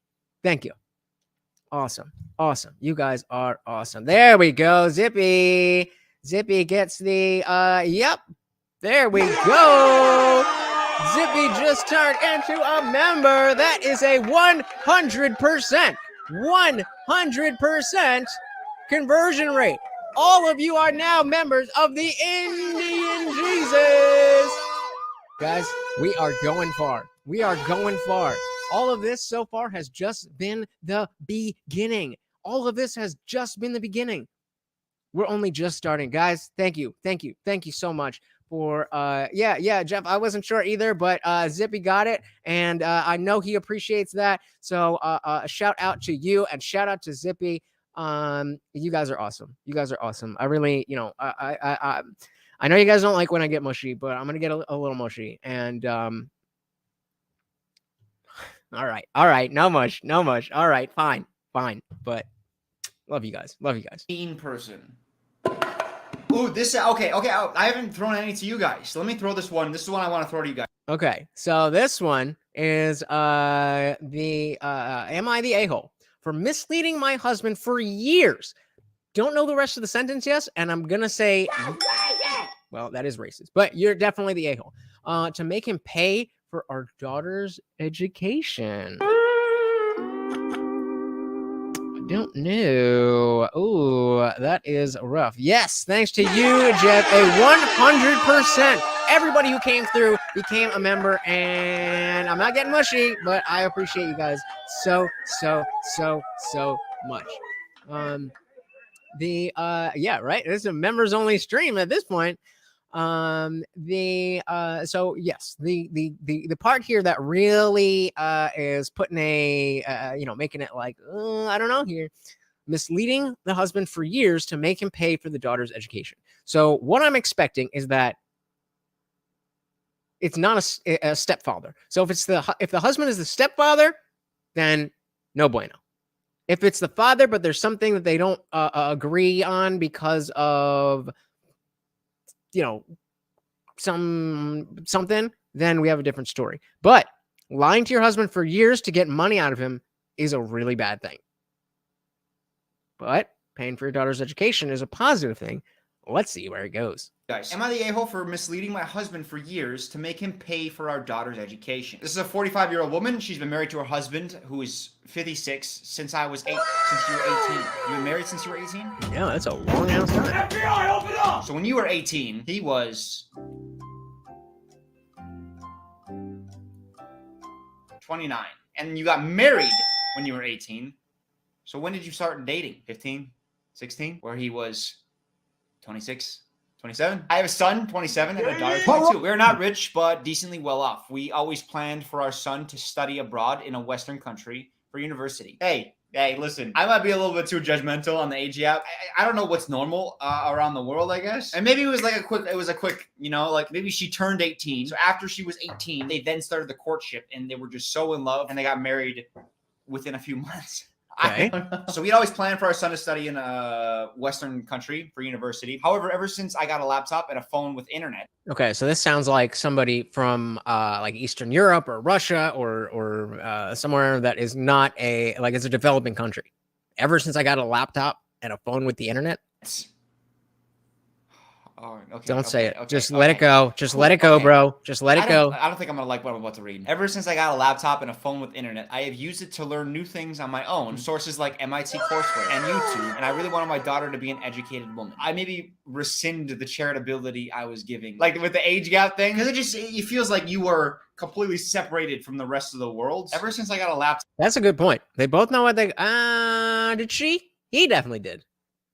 But actually, I'm going to take that back too. I don't know. I don't think so. Like,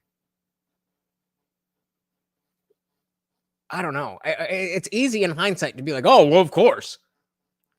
But I don't know if it's that simple. Let's see. Be an educated woman. I maybe rescind the charitability I was giving. Like with the age gap thing. Because it feels like you were completely separated from the rest of the world. Ever since I got a laptop and a phone with internet. I don't know. It just kind of reframes things a little bit. I don't know how to say that. I just don't like it. But this is awesome because I use the internet mostly to upload these videos and then to like watch Love Island and stuff. It's not healthy. It's not good stuff. She's like learning MIT. Anyways, I also stopped believing in my religion while my husband is devout. Oh, she continues to pretend to be religious and follow our customs for the sake of our marriage. I only have a high school level education. The plan for my daughter was to find a boy from a nice family for her to marry and not to go to university or go to a local one if she wanted to. I can Agreed, Zippy. convince my husband that these days, boys from good families want an educated woman for status reasons, even if she does not work. And that if our daughter had a Western degree, she could marry into an elite family. It works. And he paid for her to attend a top university, which is actually better than the one my son went to. Dog, how gullible is this guy then? Like, they're talking about how expensive it is. A top university? What if it's $60,000 a year? Let's just say $60,000 a year. Just throwing a number out there. $60,000 a year over a 4-year degree? It's like $800,000. Just because... Not quite. But that's how, I went to school from 2008 to 2012. And I went to a private school because, I'm all like that. But not really. And yeah, that was what it was, about 40 grand a year. Was it worth it? Was it worth going to college? Absolutely. Did that amount of money need to be spent?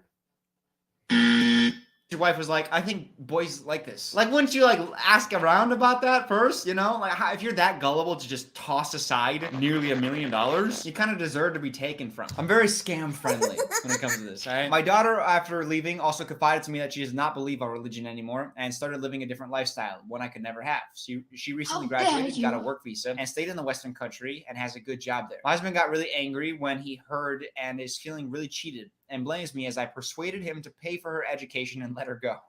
He even found a picture of her online where she won a prize and posted her picture without a head covering. I feel a little guilty since it is his money that let her go to university, and now we may not get to see her again. Am I the a-hole? Sorry for any mistakes. My English is not the best. Anytime I see that phrase, oh, sorry, my English is like my second language, you realize most people that speak English as their first language don't know any other language. You're so far ahead of us. You don't have to apologize for anything, right? I can barely speak my first language good. Let me know. So Any Film says, I'm currently working on ways for my stepdaughter not to go to university.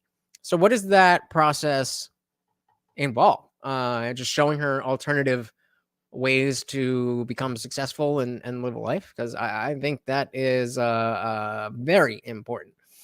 So yeah, Melody's saying it sounds like a head covering Muslim family, and that education is not the best.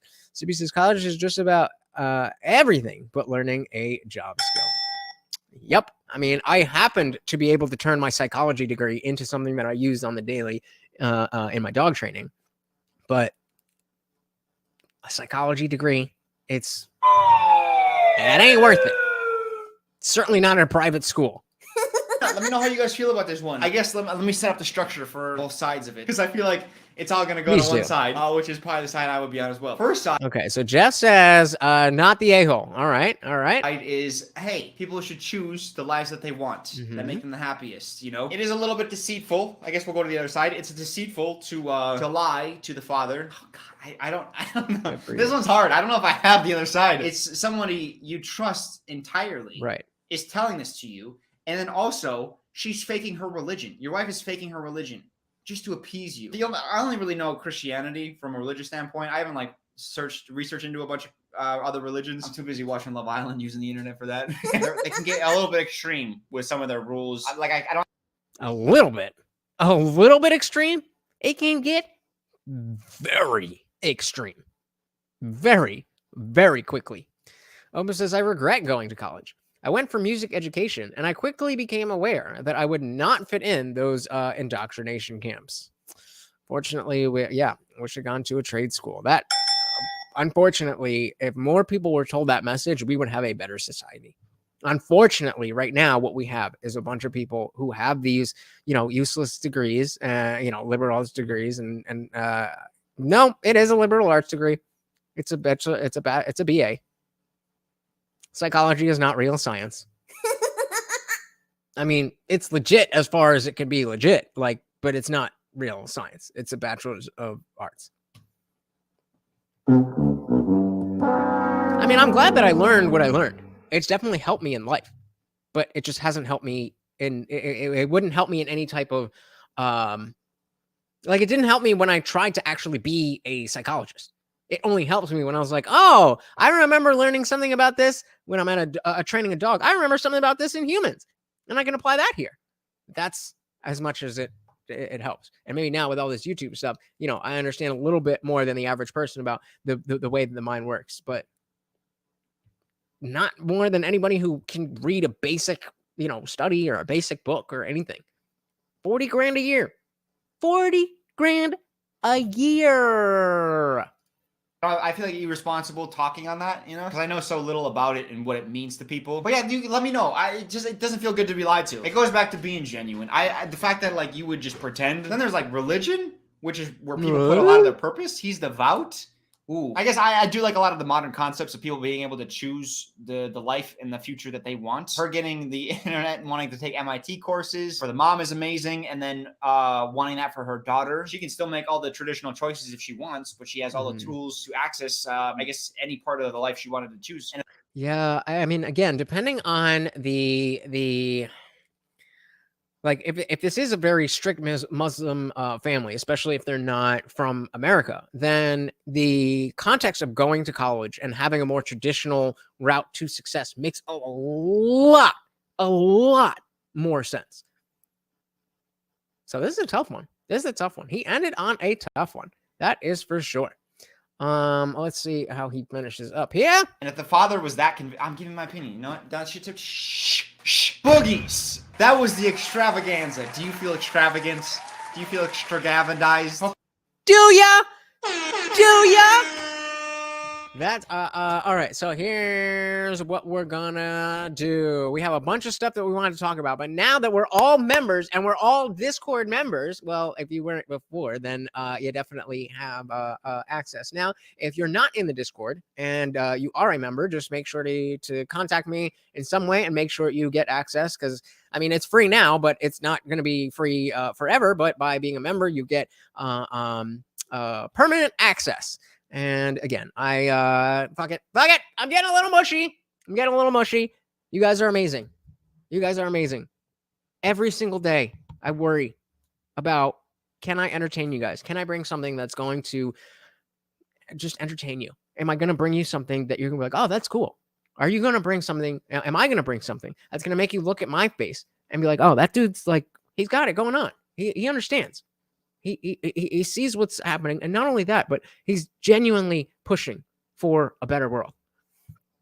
And when you guys part with your actual real money, it really tells me I'm going in the right direction, and that we can do this, and that it's this country isn't lost. We can do it. I said that way before I was ever even able to get money through this. That my goal was to fix this country. And there's only one way to do that, by fixing the discourse that we have. And even when we go and, it's a holiday today, so we want something a little lighter, but we still focus on the issues of how are people interacting with each other? What are the important things to understand when somebody tells you a story? All of these things, they apply to everything that's important in life. And again, when you guys support me and show me that you think what I'm doing is important, it's awesome. You guys are awesome. And thank you so much. I really hope that you enjoyed this holiday stream. Replay gang, shout out to you. And even though you are not quite as cool as the people that are here right now, the members of the channel, we got Jeff Pearson is a member. We got Indie Film is a member. We got Opus is a member. We got Melted Mind Media. And at least for this month, we got Zippy the Strange as a member. And that means so much to me, guys. Thank you so much for hanging out. You guys are awesome. What else we got? Opus said, I have followed other channels that tried to stream at the same time as Timcast, and they could never win me over. But I would way rather be here than watch Tim.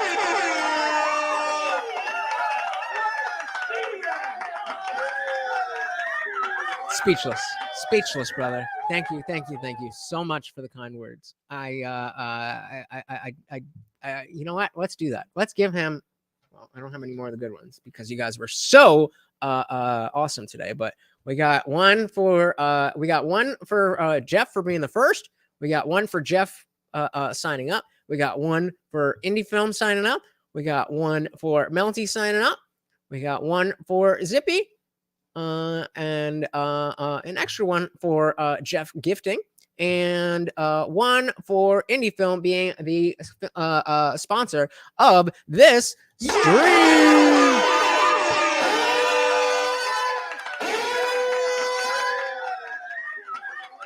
Yummy. Hey, we did it.